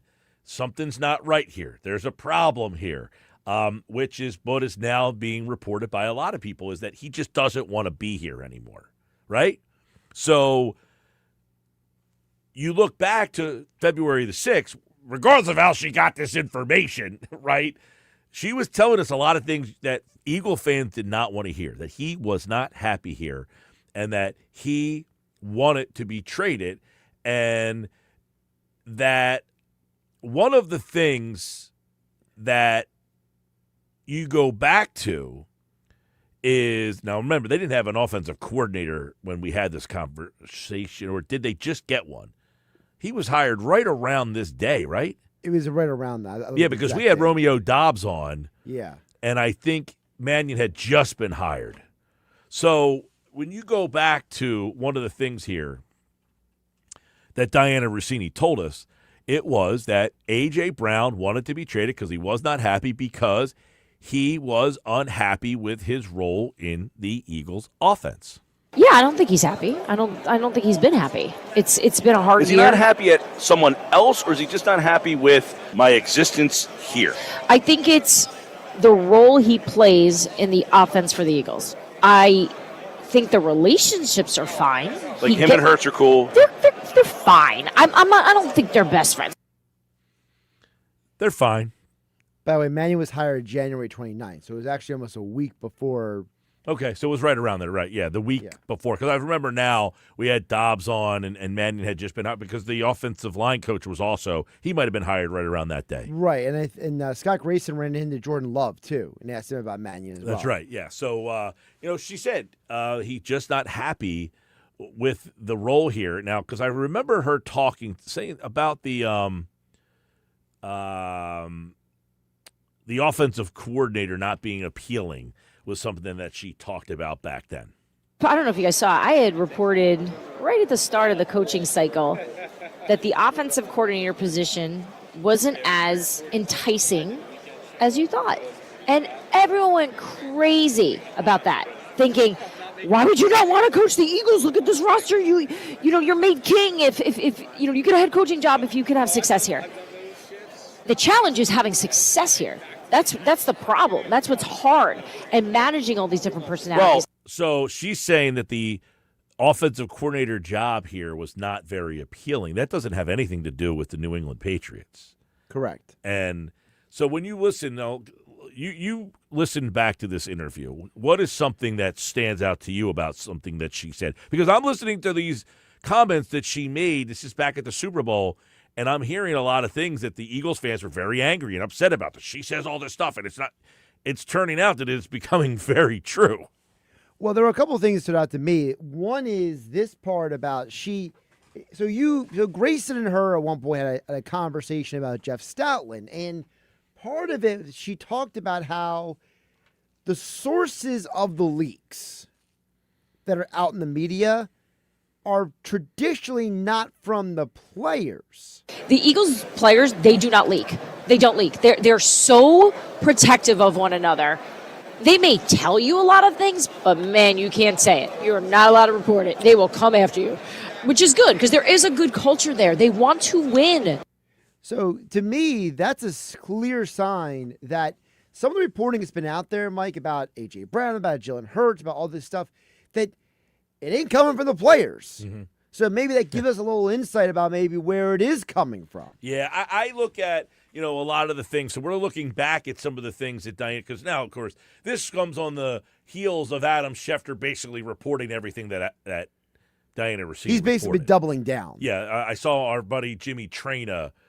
Did you see the meme thing that he put out? It was a Seinfeld episode where George says that Elaine took credit for him buying the big salad. And he's like, but I bought the big salad. Right. So he's basically saying she took credit for buying the big salad when it was, in fact, me who bought the big salad. So you're saying that in this case, Diana Rossini is George? George, yes. Because she's mad that now Adam Schefter is getting credit for the reporting that she reported on our show back on, now it wasn't just our show, but she was on our show on February the 6th. And I remember that day because people were texting in and saying that, basically they didn't want to listen to what she had to say. And it turns out that Diana seemingly was accurate all along. And she said that Brown doesn't want to be a part of the Eagles' offensive failures. It's really through the prism of like a professional athlete who has been around and has seen things that could potentially turn into problems. And I think for him, there's been times during the year where he thought, I don't want to be part of this. I don't want to get swallowed up in whatever this is going to be.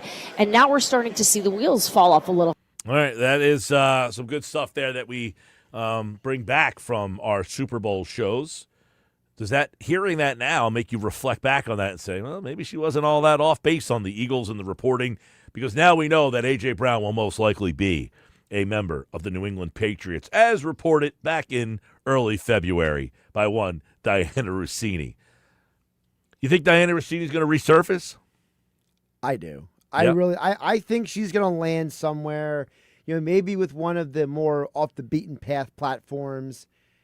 I know she's got a good relationship with people like the Dan Le Batard show. Yeah. And with Well, she did the Barstool. Scoop City podcast, which I know was that. I mean, she can't, bring that. She could do something like that. Right, where she basically just kind of like riffs on like, hey, here's all the information. All I it have. takes is for her to have one big report that ends up happening. And What she needs to do, she needs to break a story. That's what I Be mean. quiet. Yeah. Be quiet for like a month or two. Break a big story. And then come out with a podcast called Diana Tells All. By the way, real quick, Phillies lineup is out. It just dropped. Turner, Schwarber, Harper, Reyes. Boy, were you listening to Phillies fastball today? Reyes, Garcia, Real Muto, Bohm, Marsh, Sosa. So again against a lefty, no Crawford. Reyes hitting in the 4-hole today. Wow. I talked about that on Phillies Fastball today. If you guys were listening, what are you going to put Reyes in the 4-hole? They listened to me. They did. More sports match coming up. Kevin Durso, the Flyers are up 2-0. Can they close this thing out at home? That's next.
As heard on 97.3 ESPN, Tim Saunders on the call. Dan Vladar pitches his first shutout of the year last night. No regular season shutties. Last night, he gets a shutout of the Penguins. Flyers go up 2-0. Kevin Durso, our Flyers insider from 97.3 ESPN.com. You know, Durso, that first 9 minutes of the third period, they threw the kitchen sink at Vladar and the Flyers. I don't know how they didn't crack there, but that could have been the defining 10 minutes of this series. It sure could. That's what happens when you have a goaltender that's keeping things stable for you. And he held down his end of the bargain for sure once again. Weird game for him. 2 shots on goal in the first period, not for a lack of attempts. Pittsburgh actually took plenty of shot attempts in the first period, just nothing hitting the net, either getting blocked or missing the net. So he only sees 2 shots on goal in the first period and then 25 over the final 2 periods and turns them all aside as you kind of get your chances when you do in the second, take advantage of those, get the lead, and then protect in the third period, especially when it looked like they were really getting hemmed in and on their heels. He stands tall, shuts the door, and the Flyers get the 2-0 series lead as a result. Yeah, so he makes some key saves in that third period, that early portion of it. But obviously, you know, you look at the moment in this game where the thing flipped. It's 0-0 in the first, and then you get the Martone goal. I mean, to have this kid come up, he gets an open net, he doesn't miss it, he buries it right there. That really takes the edge off a little bit because that first period, it felt like, man, this thing could go either way. You talked about Pittsburgh much more active. Yeah, and the longer it drags on, the more you're waiting for the inevitable mistake. Somebody's going to mess up at some point that allows an opportunity. And there were opportunities going both ways, and the goaltenders did their part, and the chances weren't going for either side, and you finally get one, and this kid inserts himself into it again, right into the narrative, 19 years old, unfazed by the moment, and for me, I've said it before, this just doesn't happen to the Flyers. They're the team that they're envying the other teams that have this happen. When you look at Cale Makar coming in out of college, it wasn't just Cale Makar comes in and is playing for Colorado and he's taking the league by storm. That was a guy the Flyers could have picked. So everybody in Flyer land goes, why didn't we take this kid? He was there for the taking. And so you never get the kid who turns out to be the one that everybody's talking about around the league. Like, where did he come from? How is he doing this with such limited experience? He's on an 8-game point streak now, 11 games into his NHL career. It's stunning. Talking with Flyers insider Kevin Durso. Flyers win last night. And, you go back to, I thought, the third period, the Pittsburgh's just coming after you. They're throwing everything at you. Vladar makes some big saves. But even late in the game, you end up getting the empty netter to seal the deal. But that last minute, the couple scuffles, I thought told a story there as well. As Pittsburgh's trying to be like, you're not coming into our building and doing this. And the Flyers, Tippett's like, you know what, dude? No. We're not having this. And he gets himself right in the mix. I think the Flyers sending the message that this thing's, we came in here and we took the job and we're still coming after you. We're not satisfied by just taking these 2 games. That's kind of how it felt. Well, yeah, and I think that's an understanding. It's very mature of them for not going through the playoffs before. It's a maturity of understanding what the goal was for Pittsburgh in that situation. The game's over, so you're just trying to stir the pot and set the tone for game 3 and trying to show that you're going to come back harder and be ready to go for that one, I guess. And for you to stand in there and do that, they all know. I'm sure that the locker room has to be excited, ecstatic to come home and now take this into their building and know what it means to everybody back home. It's great to go on the road and be successful.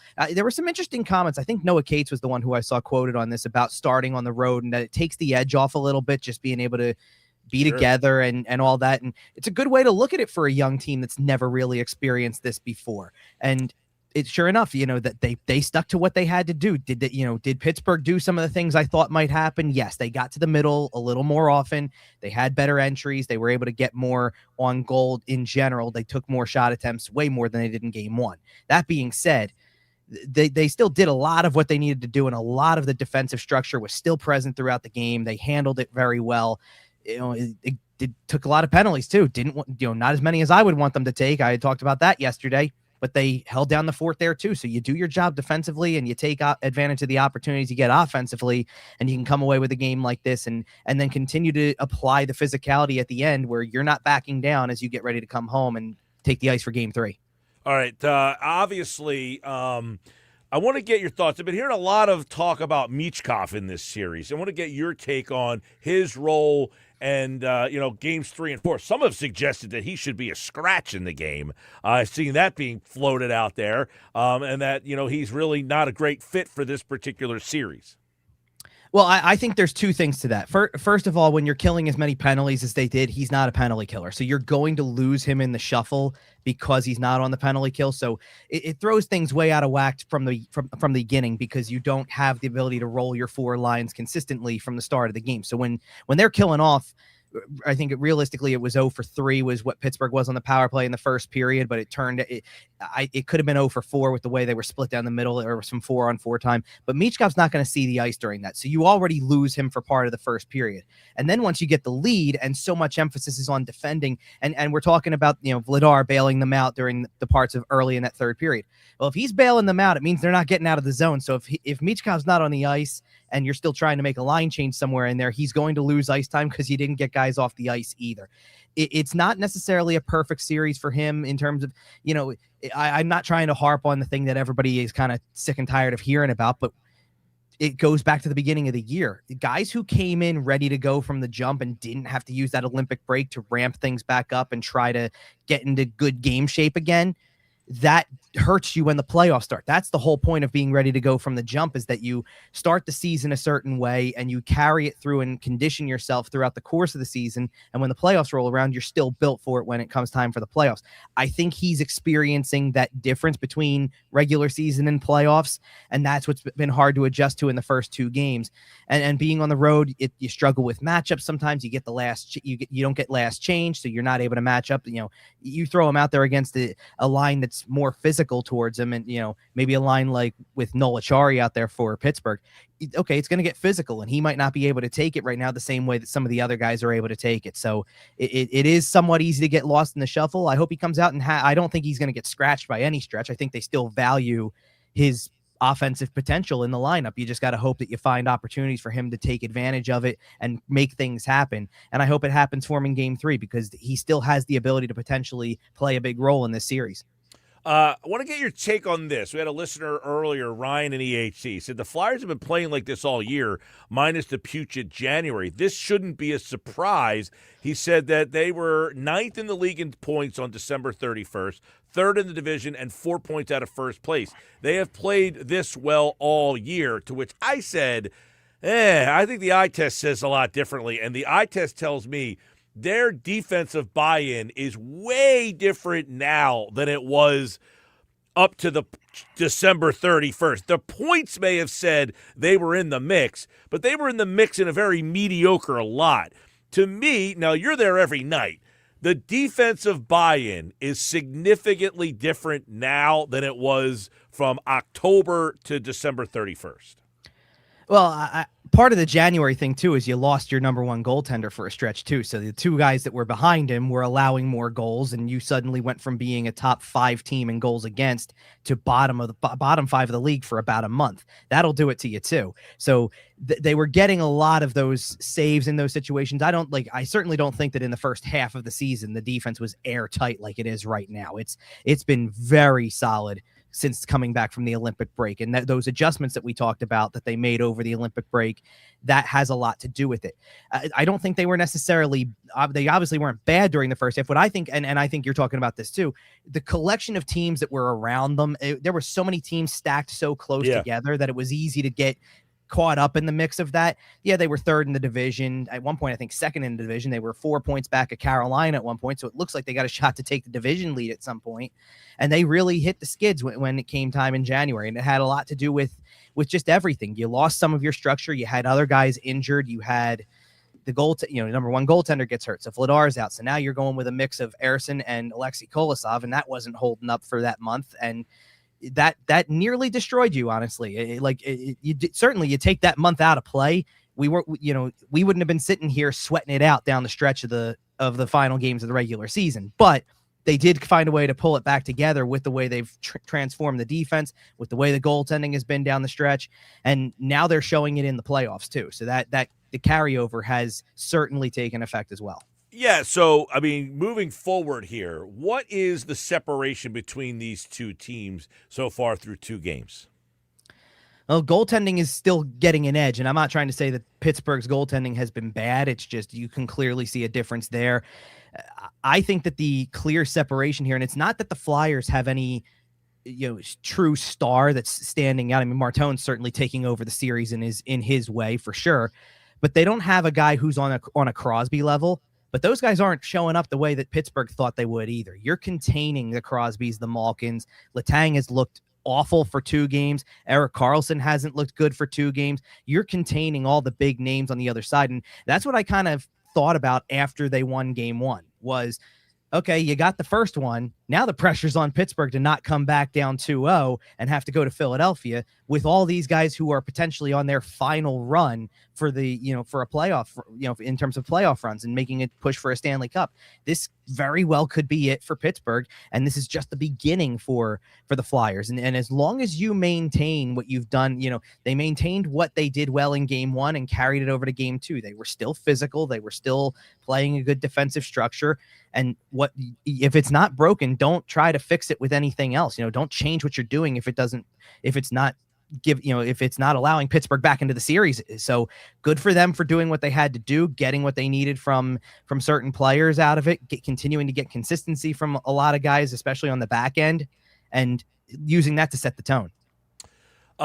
I think game 3 is highly, highly important for these reasons, Kevin. You won the first 2. Now you have this huge thing. That building, 8 years, no hockey playoffs in that building. It's going to be wild nuts, and you cannot not be able to reach that level. And if Pittsburgh is able to win that game, they have 2 days off in between. That gives them a little bit of an advantage, I think, to be able to reset everything and get this thing back, into a little bit more calm. So I think game 3 is a huge situation because if Pittsburgh wins game 3, I could also see them winning game 4.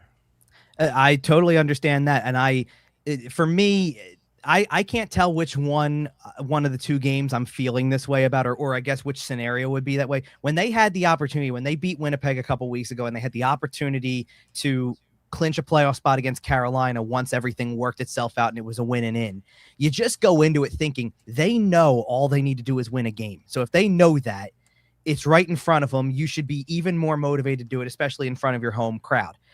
So you come back with a 2-0 series lead in this one, you should be motivated to take the 3rd game and announce your presence on home ice. Give the fans what they've been waiting for. This crowd would have been amped up for it, even if it was 2-0 the other way, just for having a home playoff game. You're going to get amped up for it. It's going to be even crazier knowing that you have the series, this kind of hold on the series after 2 games.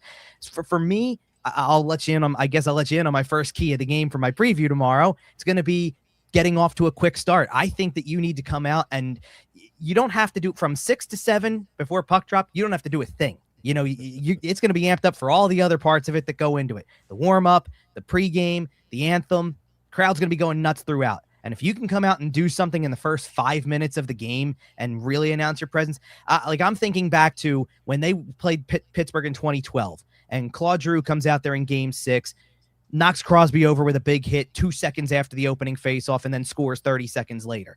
That was what announced it, and you knew from that moment on they're not losing this game, because that's the moment. That's the statement right out of the gate. I think they need a moment early in the game that tells you we're bringing the same momentum home that we had on the road, and announces it. And then if they are able to take game 3, I wonder if the same thing applies as it did for when they had the opportunity to clinch, that if you can just get this thing taken care of in 4, why not, and why not look at it and say, we got them right where we want them and we're not worried about this. So it goes both ways, but I think for sure, to your point, getting out ahead of this thing early in game 3 and making a quick statement is going to go a long way to what they're going to try to do for the rest of the series. Yeah, I mean, because, the Penguins, that third period, they threw everything at you, couldn't score. There's got to be a lot of frustration, but if they can get an early goal here and quiet that building, they can almost flip the script the way that you did to them here. And then, again, I go back to the older team getting the 2 days off. That's an advantage for them,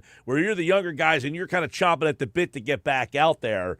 So game 3 tomorrow night right here on 97.3 ESPN. Vladar's in goal the whole way, right? This isn't one of those things where they're going to be, making any goalie changes, just because of the amount of times they're playing here. Yeah, I don't know where I saw it, but somewhere I saw somebody suggest that Harrison get a start in the middle of this because they're up 2-0. We must have saw the same thing. That's insanity. You go with the guy who's had the hot hand all season long. That's what the playoffs are all about. Let's put it this way. Pittsburgh's going to be down 2-0, and I don't see them making a panic move and changing goaltenders. He hasn't been the problem in the series. So I think that both teams are going to stick with the same goalie for game 3 no matter what. And certainly there's no reason for the Flyers to do anything. Why would you change anything at this point? You've proven to be successful through 2 games. They had to make one change to the lineup last night because Emil Andre was considered day-to-day with an upper body injury, so Noah Juleson got back in, but that was the only change. I don't see them making any changes, not when your forward lines have been solid throughout this. Your fourth line has been incredibly effective. Your defense has been effective. Your goaltender's doing his job. They shouldn't be changing a thing. All right, there you go. Tomorrow night, listen to the game right here on 97.3 ESPN. Read all the coverage over at 97.3ESPN.com at Kevin_Durso. Flyers, Penguins, game 3 tomorrow. Thanks, man. Thanks, Mike. Appreciate it. All right, there he is, Kevin Durso, everybody. And, of course, the Flyers continue tomorrow night. I definitely think that this game 3, if they win it, I told you yesterday, they're winning game 2. I had no doubts in my mind they were going to win last night. And I think if they win game 3, they'll win game 4. I think if Pittsburgh wins game 3, that they will also win game 4. Game 3, to me, huge. By the way, the Phillies lineup is out, and it is a very interesting lineup tonight. I'll tell it to you coming up next.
All right, Sports Pass Live, 97.3 ESPN. The Phillies lineup, which dropped about 20 minutes or so. All right, so here you go. Turner's leading off as normal. Schwarber's hitting second as normal. Harper is hitting third as normal. So earlier today during the Phillies fastball segment, I kind of joked around suggesting that, what are they going to do, hit Reyes in the 4-hole? Well, they listened to me. Reyes is hitting fourth and playing left field today. Garcia is hitting fifth and playing right field. Real Muto is back in the lineup. He is catching. Bohm is at third. Marsh is in center against Imanaga, a lefty. They do not want Crawford facing lefties, I guess, because Marsh is out there again against a lefty. And then Sosa is hitting in the 9-hole today. Turner, Schwarber, Harper, Felix Reyes. Come on down. You're the next 4-hole hitter on the Phillies, who play the Cubs tonight.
Just after 5, Sports Bash Live, 97.3 ESPN. You heard the Phillies lineup. I'll give it to you one more time.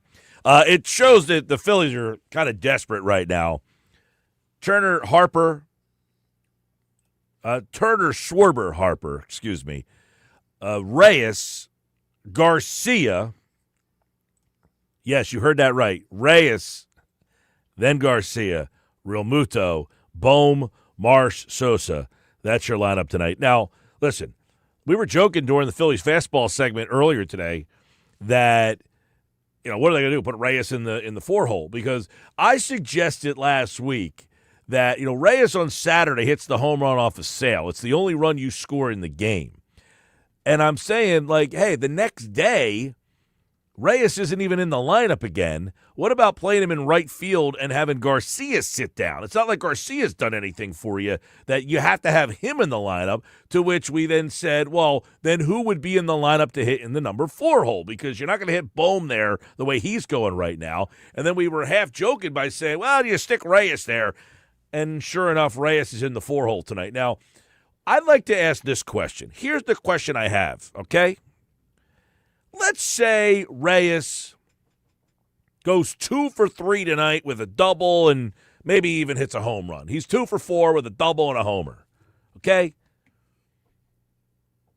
Are you going to keep him in the 4? Where are you going to play the guy? Right? Where are you going to play the guy? So you're putting the guy in the 4 hole tonight, and he's not even an everyday player. To me, this is just oozing with desperation, and then you're putting yourself into a corner here if he actually performs. We brought up earlier, he has played some first base at the minor league level and some third base. When I brought up third base, Jeff Kerr and Oscar both laughed in my face that there's no way that he could play major league third base. That's basically not an option for him. All right, so take that out, because some people have said, hey, Bohm is struggling so much. What about that? So Jeff has watched him play third base at Reading, not a major league caliber third baseman. Oscar also echoed he'd rather see Kyle Schwarber play third base than Felix Reyes. So he cannot play third base. His other position is first base. If you guys have seen Felix Reyes, he is a big guy. First base is his other position. He's obviously not going to play first base with Bryce Harper here. So let's just say Reyes comes out and does a good job and performs tonight. What are you going to do with him? So you're sticking him in the 4 hole, which, fine, you're taking a shot. I get it.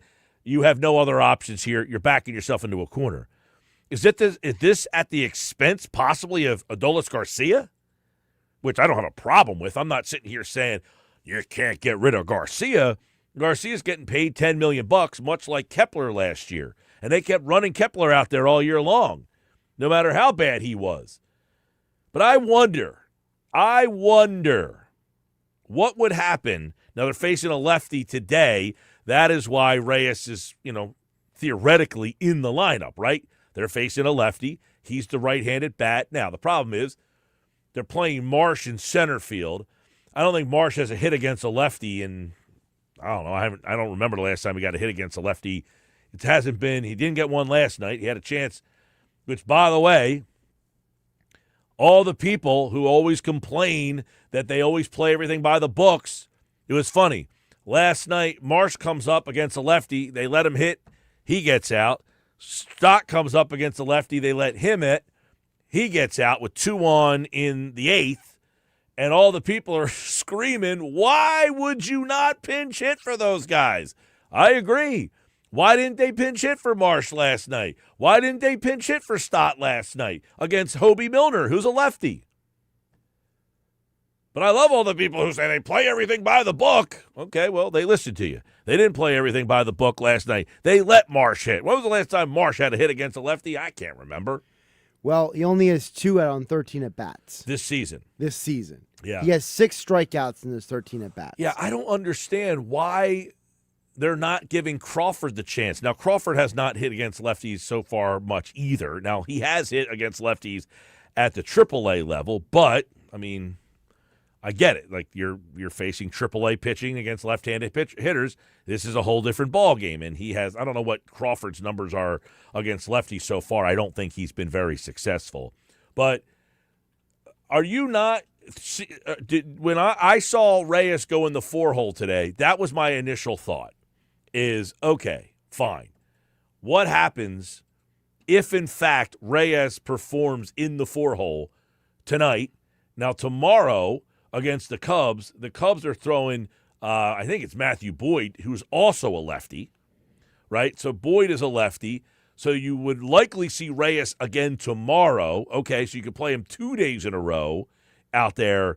So you could probably hit him in the 4-hole again. But eventually you're going to run out of facing left-handed pitching when you face Edward Cabrera, who, by the way, Edward Cabrera, stud, hard-throwing right-hander, big dude, by the way. So are you going to play him possibly in right field? And then you find yourselves in the Brave series where you face Holmes, a right-hander, Elder, another right-hander, Bryce Elder. And then on Sunday, they are throwing Lopez, who's also a right-handed pitcher. So you got these two lefties here. So you're going to put them in the 4-hole for – it was almost like the Arizona series where you stack the lefties for the whole series and then switch that all up. So I get it. Listen, you are struggling so mightily that you are willing to just throw this kid in the middle of the lineup. A kid who has how many professional at-bats? 4? 3? I think he had, what do you have, 3 at-bats or 4 at-bats the other day against, he had the home run, and then he struck out, I think, the other 2 times against Sale. I don't remember what he did his, here you go. He's 1 for 3 with, a strikeout, and he hit the home run. All right, so he gave you some pop. He gave you some power. Now, we talked about him on Phillies Fastball on Monday, right? And Oscar said, look, this guy is here because he can hit. Fine. I got no problem. I'm not going to argue with you whether he can hit or not because nobody else can. But you're going to hit enough that you're going to play him every day in the 4-hole? I don't know about that. At whose expense? That's my question. At whose expense? Garcia? Listen, I don't got a problem. I don't need to see Adolis Garcia take another at bat. Right? The Adolis Garcia thing was always about, to me anyway, can he come here and can he make an impact early to where that momentum kind of carries him? And he's a guy who feeds off the passion and the energy of the crowd. Well, so far, Phillies fans have not had a whole heck of a lot to cheer for. How many hits, does he have really that are meaningful? Adolis Garcia. All right, he has 2 home runs. He has 5 ribbies, 2 home runs and 5 RBI. His on-base percentage is .303. I mean, he's barely on base. So I don't need to see Adolis Garcia, but you're going to tell me they're already going to pack it in on the Garcia experiment? I don't see that happening. So I don't know. Anybody out there agree that this seems to be a little desperation already? April 21st, you're throwing a kid with 3 big league at-bats in the middle of the lineup in the 4-hole? That's who you got protecting Bryce Harper? Hey, listen, I'm cheering for you, big fella. But that's a big, tall task, don't you think? It reeks a combination of desperation and it also doesn't not feel like that they're trying to send a message to the guys in the locker room, be like, guys, come on. We're having to play a guy that barely have any major league experience in the cleanup hole because you guys aren't doing your job. Oh, listen, if you're looking around in that room and you looked at the lineup card and you see Reyes there, you got to be saying, my gosh, this season's in peril right now. Mike, how many people ever heard of Felix Reyes? Nobody. So how many people had ever heard of Felix Reyes, let alone have him playing for you and hitting number 4? That's how bad this team has gotten in terms of offensive. And by the way, their pitching is not getting a pass here either. No, we're not excusing the pitching, but I think that the problem is that the offense is so bad that you're getting to the point where you're like, you don't even care about the pitching anymore because you want the offense to do something. Well, we talked about this during Phillies Fastball today. Jeff Kerr brought it up. Last night I asked, okay, why didn't they hit for Stott and why didn't they hit for Marsh? And as Jeff Kerr brought up, is this Thompson telling Dombrowski, this is all I got, dude. Look what I have here. The best option I have to hit behind Bryce Harper, I've been looking for a right-handed bat since I got here. And the best right-handed bat I got right now is Felix Reyes. Right? I mean, doesn't it reek a little bit of Topper's hearing his name a little bit possibly in the hot seat and thinking, well, this is what you guys gave me. This is what I have. I got Felix Reyes. What do you want me to do? You want me to hit Adolis Garcia? You want me to keep trotting him out there? You want me to put Bohm back in the 4-hole? No, I said during Phillies Fastball today that if Real Muto was back, I wouldn't have been surprised if they tried him in the 4-hole. But, he obviously isn't a guy that offers a lot of power at this stage. I mean, this is, Power. Can you just make contact? Well, he's actually, I give him some credit. I think JT has actually had a pretty good year. JT's actually doing fine. Yeah, you're talking about making contact. He's on base 368. He's got. JT's problem is he hasn't. Yeah, well, you said, can you make some contact? He's actually I meant for the made team some contact. In general. Yeah, but listen, that's why I said I thought if JT was back, they would try him in the 4-hole. But this is way out. When I saw that lineup come out today, I said, you've got to be kidding me. But I'm not ripping them for it because I don't got another answer. Turner, Schwarber, Harper, Reyes. Now, I would say, quite frankly, I probably would have hit Real Muto ahead of Garcia and had Garcia back down into the 6th spot. Then you have Bohm hitting 7th. You have Marsh hitting. What is Crawford's numbers against lefties so far? Yeah, I got that for you. Let me pull that back up. So he this year has 12 at-bats against left-handers.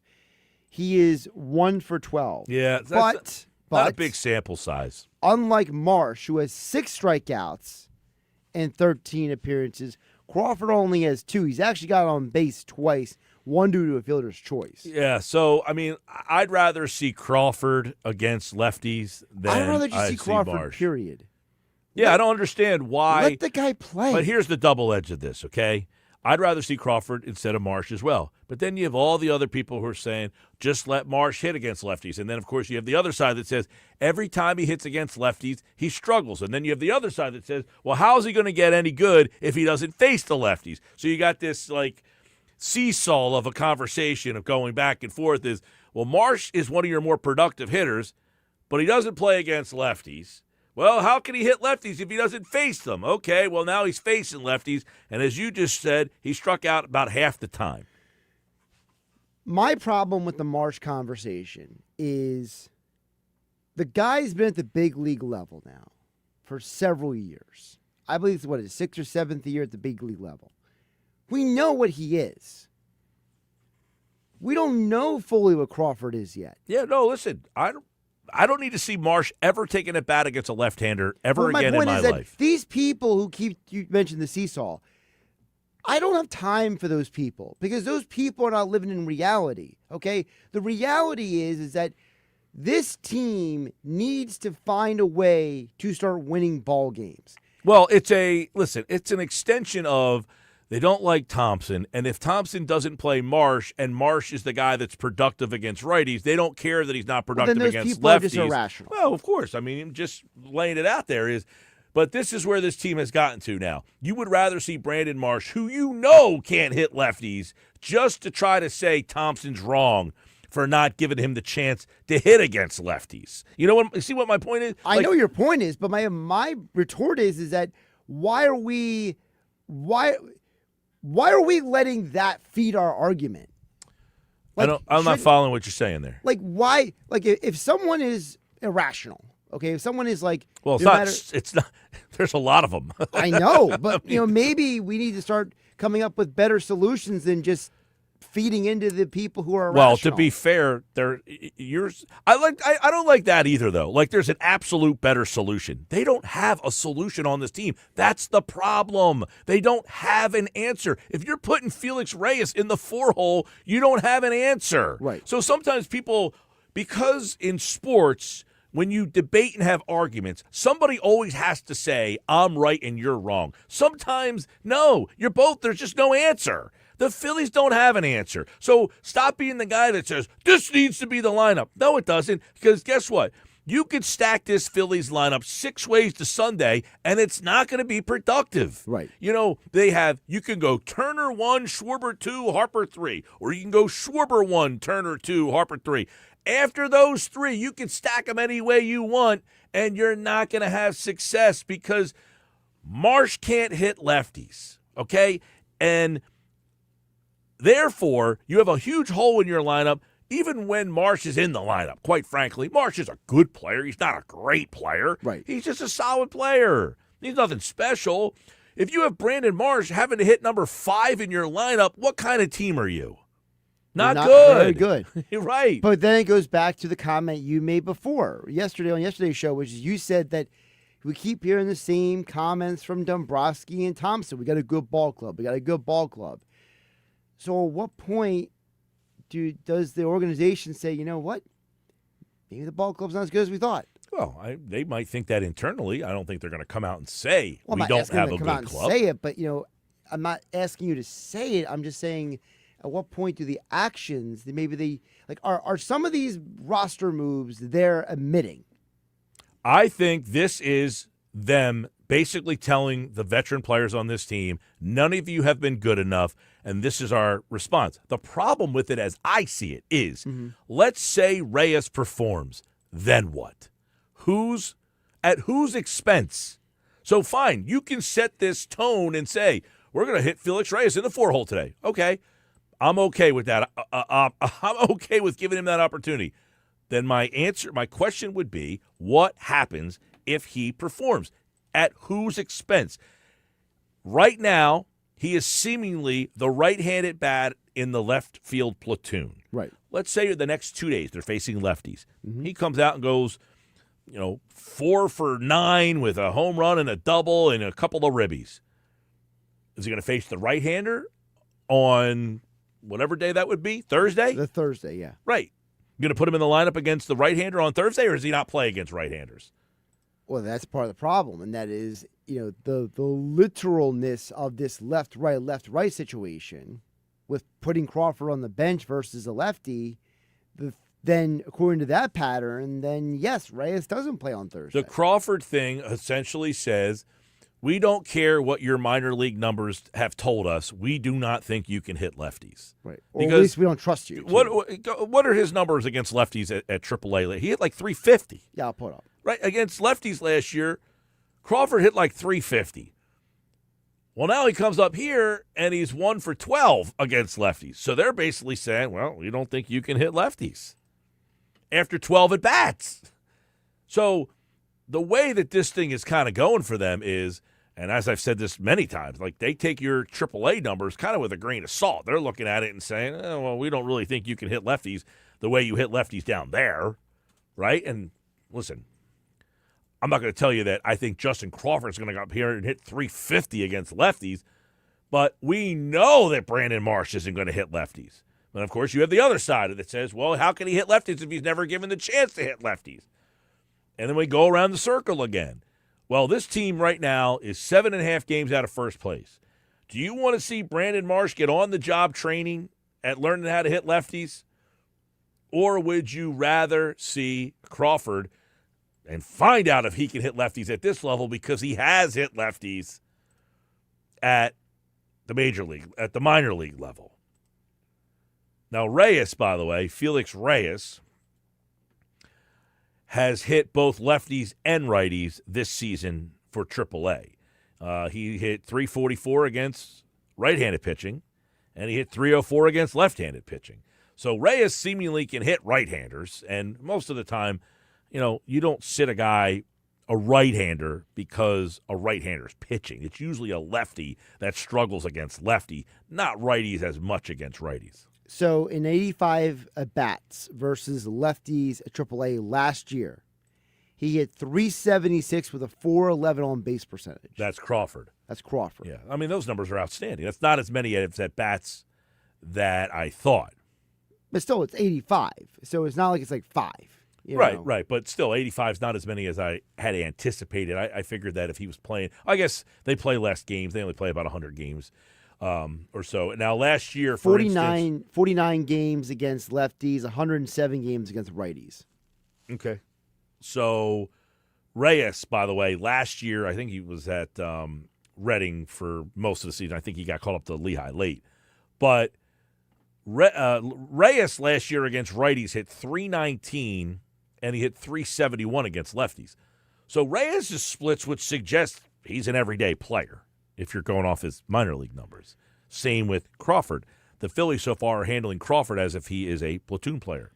So now that goes back to the question that you brought up a couple hours ago on the Phillies fastball segment with Kerr and Oscar, which is you said part of the problem is if Reyes starts hitting well, what do you do with a $10 million Manidolis Garcia? I'd like to see how this works. I'm actually pretty interested now. The Phillies got me to be interested in a game I didn't care about. George in Summers Point says, hey, guys, I agree with you that the Phillies lineup reeks of desperation, and I also agree with Mike's statement that the Phillies lineup tonight is Rob Thompson's answer to the comment, you can't fire the players. Next, they will be calling up players from Double-A and Single-A. Thanks, as always, George in Summers Point. Yeah, I mean, hey, listen, I give you credit for stepping outside the box because we've been asking, you got to do something different. The definition of insanity is just keep running the same team out there. Now, Turner, Schwarber, Harper, okay, bang my head against the wall. Reyes, record scratch. All right, take your shot there, young man. But if Reyes performs over the next 2 days, now, by the way, poor guy has had to face Chris Sale and now Imanaga. Thanks a lot. But if he plays well, what happens on Thursday when they face a right-hander? Now, I can imagine you say, hey, Garcia needs a day off. He's played virtually every single day so far, so you could do that. Okay, that pushes and kicks the can down the road for one more day, and you go possibly to Friday. And then on Friday, you are in Atlanta, and you are facing Holmes, another right-hander. So that might be when their decision has to be made. All right, Sports Pass Live, 97.3 ESPN. The Sixers are in action tonight. They take on the Celtics. Is there any hope for the Sixers against Boston? It didn't seem there was any hope in Game 1. Can they shock in Game 2? They are a 14.5-point dog. We'll talk to Keith Smith, covers the NBA, SpotTrack.com. We'll talk a little NBA playoffs. Knicks lost last night. Is that a series? Denver lost last night. Is that a series? We'll get into it coming up next.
All right, 5:30 Sports Bash. Let me tell you about my friends at Key Acura of Atlantic City. Go see my guy Rocco. Get yourself a brand new 2026 Acura Integra for $199 a month for 36 months. Now through the end of the month, April 30th. You got 9 days left. Go to Key Acura at Tilton Road, Egg Harbor Township, online at keyacuraofatlanticcity.com. Go see what all the excitement's about. I know it's not about the Sixers game tonight.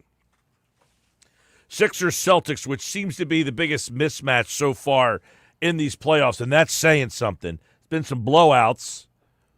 First, we take a look at this one. Sixers-Celtics game 2 tonight. Listen, on 97.3 ESPN. Our buddy Keith Smith is back. SpotTrack.com covers the NBA. And, of course, the Sixers taking on the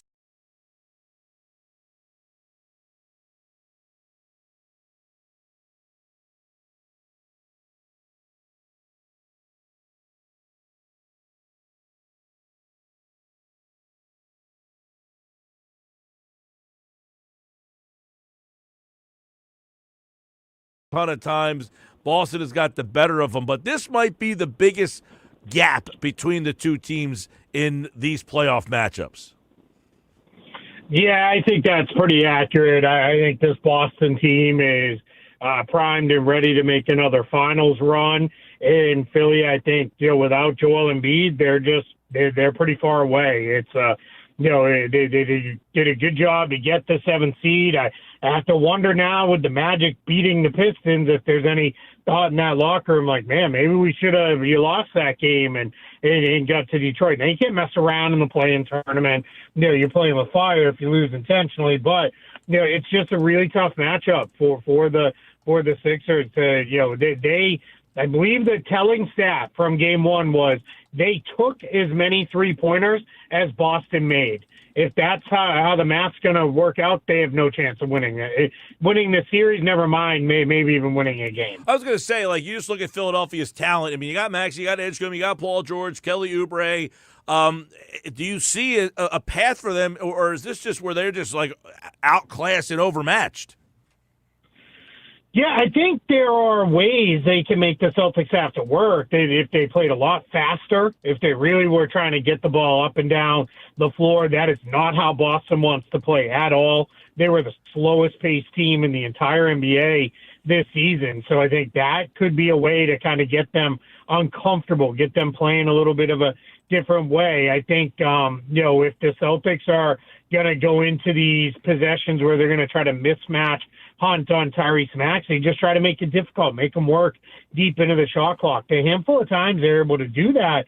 Celtics didn't get good looks, and ended up Jason Tatum and Jaylen Brown firing contested jump shots. So there are ways you could do it. The challenge is stringing those together time after time after time. And then once you get into the benches, that's where things really kind of separate. Boston's bench is really good, really productive.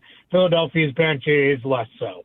No doubt about it. And I think you mentioned, I think we talked, most of us all thought that Charlotte was the team that nobody really wanted to play. They ended up getting bounced. Philadelphia beats the Magic last week, and that gives them this matchup with Boston. But I don't think anybody thought this was a good matchup for them. You're seeing why. And quite frankly, you look at a Boston team that won 56 games without Jason Tatum, and I guess you would ask the question, are they better than last year's team?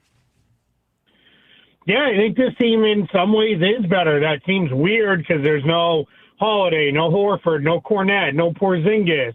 All those guys are gone. But I think what you saw throughout the course of this year was a guy like Neemias Queta. He went from being a third-string center to a perfectly viable starting center in the NBA. You had guys like Peyton Pritchard step into a massive role. He comes off the bench now firing, a complete confidence, even more so than he was the sixth man of the year a couple of seasons ago. So you got that going on. And then you have, guys like Jordan Wall stays out there. Joe Mazzulla, what he has said with this Celtics group, along with Brad Stevens, is, hey, don't come in and try to be Drew Holiday or Al Horford. Be yourself. When Jason Tatum was out, nobody could be Jason Tatum. Just be the best version of yourself, and that's how we're going to play and win games. And with Mazzulla, all he needs you to do is defend, play hard, and shoot when you're open. If you're not doing those three things, you're going to be on the bench. But for the most part, is do what you got to do, and we're going to get after them. We'll I feel like they can stack up with anybody, especially now with Tatum back, who looks like he went on vacation for 6 months and came back ready to go. I've never seen anything like this. It is truly amazing, the fact that they won 56 games with him only playing 17. And on the flip side, Keith, we know the Embiid story. You and I have been talking about it for years. He missed 44 games. Paul George missed, I think, 46 games. Oubre missed another 30. And somehow they won 45 games. I looked at the end and I said, how the heck did this team win 45 games? But it seems that the separation in talent is massive from a 56-win team to the 45-win team, with or without Joel Embiid. Yeah, I think it's interesting now in the NBA. We no longer get these, super wide gaps where you have sometimes 4 or 5 teams winning 60 games. That doesn't really happen as much anymore. Then if you look at it this year, a lot of the teams who got into the playoffs, I think everybody had a winning record, which is also, pretty impressive. Normally, even in the with the advent of the play-in tournament, we still get somebody who sneaks in at like 40 and 42 or something like that. And this year it's been a pretty good field. But I think what's happened is you have seen, especially in a year like this, where you had 10 teams that from really the All-Star break on, and for a handful of them far earlier than that, had no interest in winning. What that allowed everybody to do is pile up some extra wins against those teams, and that starts to look like, all right, this is how we ended up a lot closer in wins, when in reality, once you lock in on the playoffs, it's like, oh, wow. And then I think the other thing that compounds all of that is when you have a team like Philadelphia who had pretty good depth in the regular season. That's how they won all those games, because they had a lot of guys miss a lot of time, but they just kind of kept stacking wins, was relying on their depth. But then you get into the playoffs and you remove one of the guys, Embiid, but now you're into, all right, we are still playing our 9-10 guys, and you look at a team like Boston, who basically Joe Mazzulla said, nope, we're going with our 8-9 guys, that's it, and that's how it's going to be. And once you compare 8 to 8, that's where you see the major, major differences. I want to get your thoughts on this, because obviously you watched the whole league, and we saw Nick Nurse in Toronto. One of the things that they won that title in 2019 was, man, he pulled out all the stops. I mean, he seemed to have something in the bag for everybody. He had a defense. He's shown nothing here. Zippo, no creativity. It's almost like the fact that the team is so injured all the time has beaten him up to even come up with some creative. Do you watch him and wonder, man, what happened to that guy who had all these fun and unique, defensive schemes? Yeah, a little bit for sure. I think what you've seen with Nick Nurse now is he is in a position where it's exactly what you said. It's, all right, who do I have tonight, right? And what that does to a coach is you have to run simplified stuff, because if you don't know who's even going to be in your lineup that night, you can't install, all right, here's 5 different defensive coverages we're going to go to and all that. Now, that said, they had a few days off before this playoff series started. There's a day in between every game. There's going to be a couple when they change cities in between. He should be able to get in there and know, all right, I'm going to just play him. We're not going to have Embiid. And if we do, we know things will change. But I've got a couple, things up my sleeve here. But so far, it's been very, their defense was awful in game one. And there wasn't a lot of like, all right, well, let's try this. Let's try that. They tried a little bit of zone, but Boston broke it, I think, 3 consecutive possessions, and they never went back to it. They basically said, forget it. We're out of the zone. And it was just, we'll try to live with our man-to-man matchups. And they just don't have the personnel to try to match up with Boston that way. No, they don't. It's the Sixers and the Celtics. And you can listen to the game right here on 97.3 ESPN. Can Maxey pull out a game, maybe 2? We'll see. We talked about this before. I want to get your thought, Keith.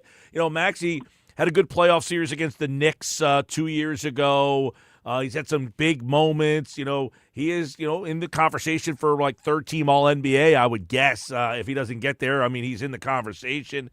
Is it a disappointment when you have a guy like Maxey, Paul George, if you are not competitive in this series? Yeah, I think there's definitely an element of that. I can tell you, talking to my friends back home in Boston, no bigger credit can be paid to an athlete than, I hate that guy. And that's what they all feel about Maxey.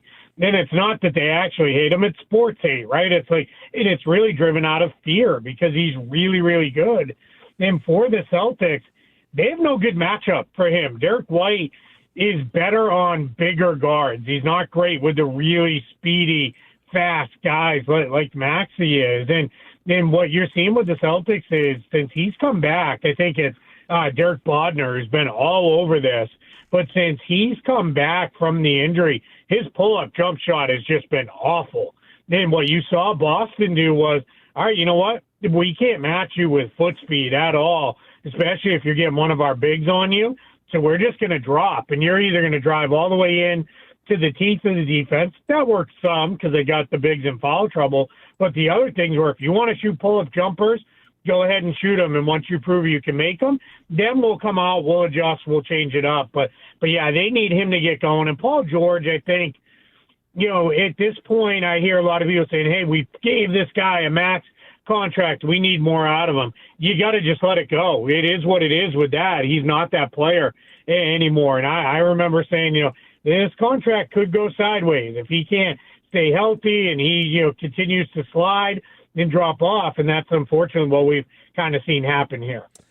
Yeah, it was very much a mixed bag in terms of the Philly fans when they made that deal. It has not worked out. He got himself suspended, and, of course, Embiid is hurt. We'll see what happens up with Joel. I don't think there's any anticipation. He has returned to some light basketball activity. But you see Boston now. You saw the Knicks lose last night. You saw Detroit lose as well. What do you make of Boston's path in the East? Yeah, if you're the Celtics, you don't want to get ahead of yourself. And I know Joe Mazzulla won't let them start even, never mind, talking about it. Don't even start thinking about the next round.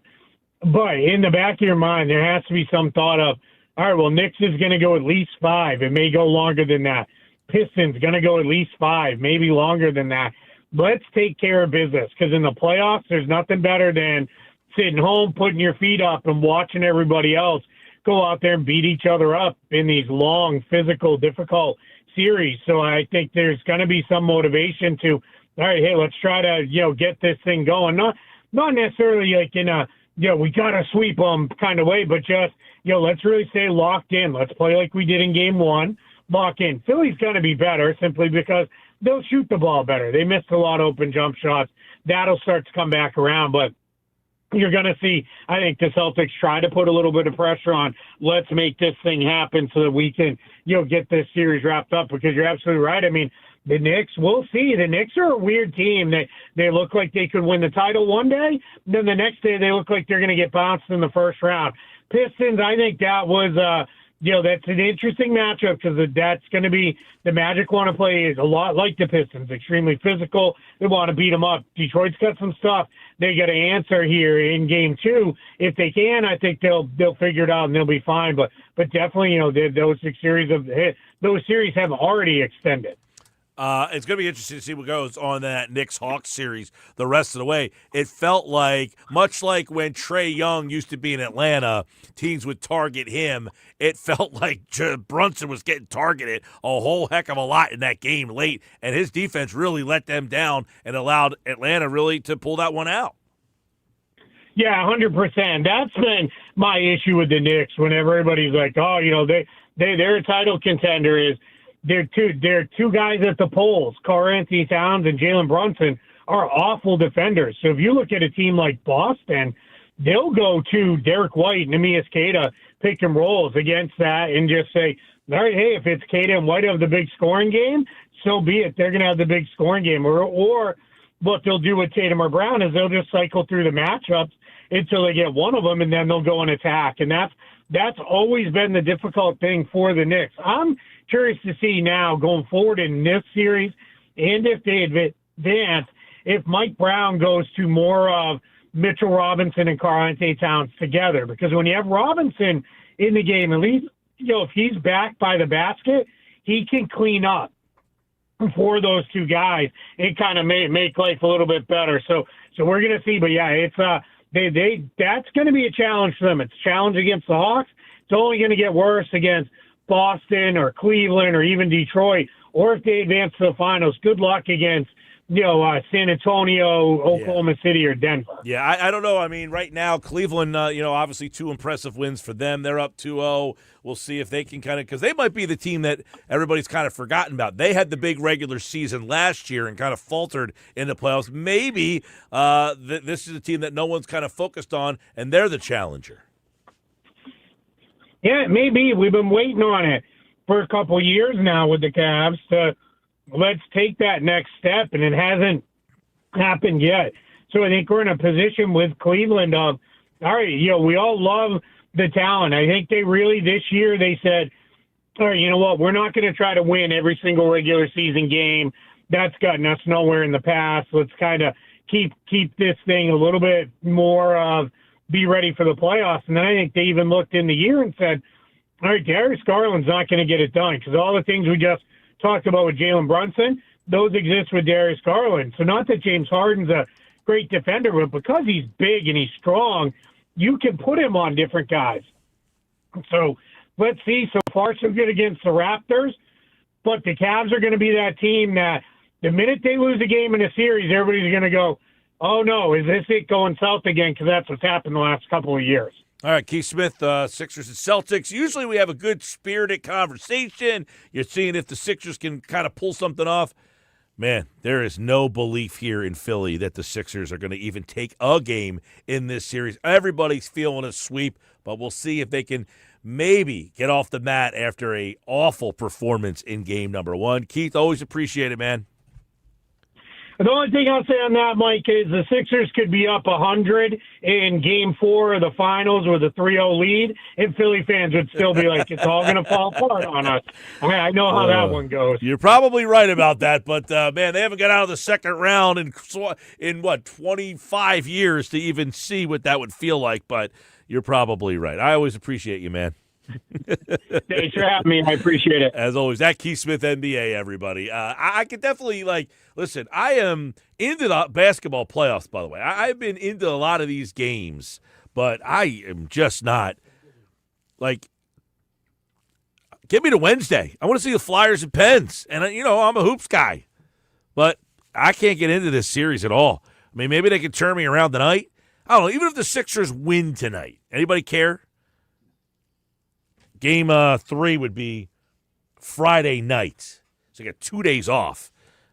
Doesn't help either. All right, we'll wrap up the show coming up next.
All right, that'll about do it for us tonight. Sports Pass Live, 97.3 ESPN. Don't forget the Sixers tonight. They take on the Celtics in game number 2. You can listen to the action. Tom McGinnis on the call at 7 o'clock. Tomorrow we are back. We'll get you ready for the Flyers game 3. We'll look back at the Sixers and the Phillies, who decided to go with Felix Reyes tonight in the 4 spot for the game tonight. Before we get out of here, don't forget Thursday.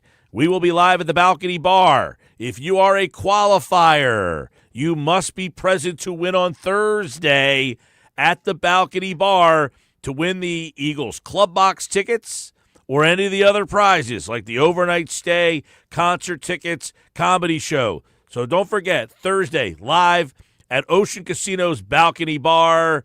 Hey, everybody, great show. Thanks to everybody who listened. We'll talk to you tomorrow.